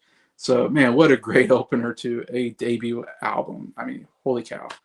But yeah, the whole album just has got so many great. And what's so great about it is you got 3 guys, all can write music, all can lead sing.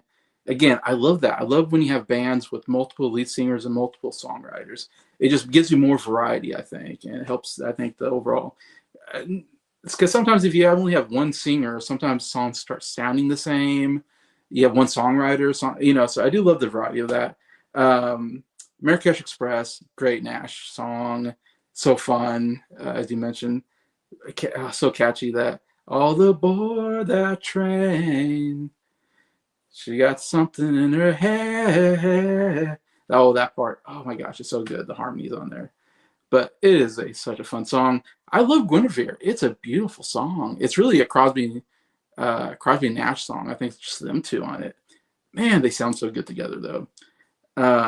Wooden Ships, yeah, another all-time favorite of mine. And I saw Crosby, Stills, and Nash in concert back in 2004, I think, somewhere around there. And they sang Wooden Ships, and I was like, holy cow, it sounded really good live. That's when I heard them sing it live, I was like, Wooden Ships is one of my favorite Crosby, Stills, and Nash songs. That, like I said, it's so trippy, the back and forth of the, I've been eating berries, yes, I've been eating them, haven't got sick once, all that. And then you get in that Wooden Ships on the water, very, and bum bum. Oh, so catchy, so great. And then, of course, Bryer's favorite song, Helplessly Hoping, is so good as well. Yeah, we all know it. It's so good. Yeah, Helplessly Hoping is my second favorite Crosby, Stills, and Nash song. So this album has my favorite and second favorite.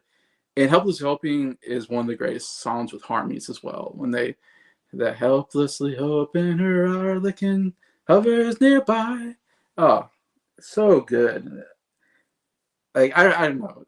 Sorry, I don't want to harp on Bryer, but I just can't imagine how you can't love that song. But anyways,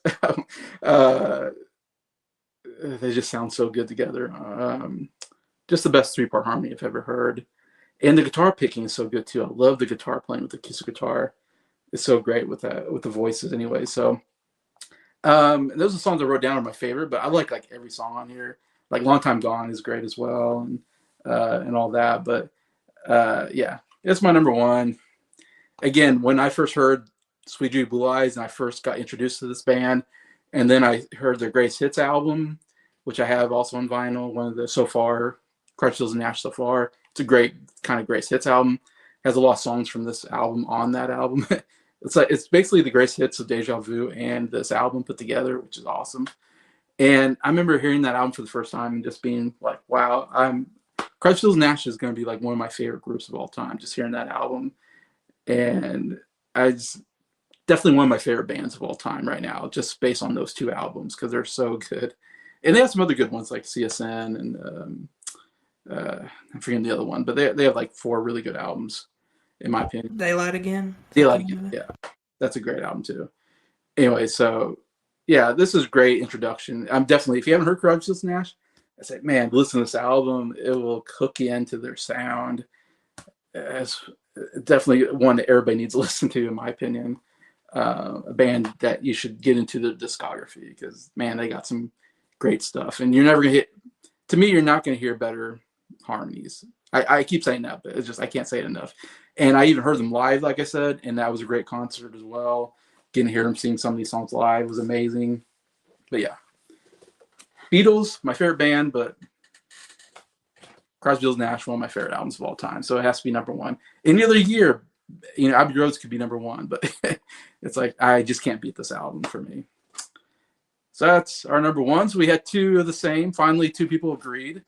Bryer and Scott broke that streak of nobody agreeing on number one. So I wasn't sure. I was going to say, I bet we all have different number ones, but nope, I was wrong. We did share one, the Abbey Roads with you two anyways, but good to see a lot of great stuff. We had some similarities there with the Beatles and Led Zeppelin and Who.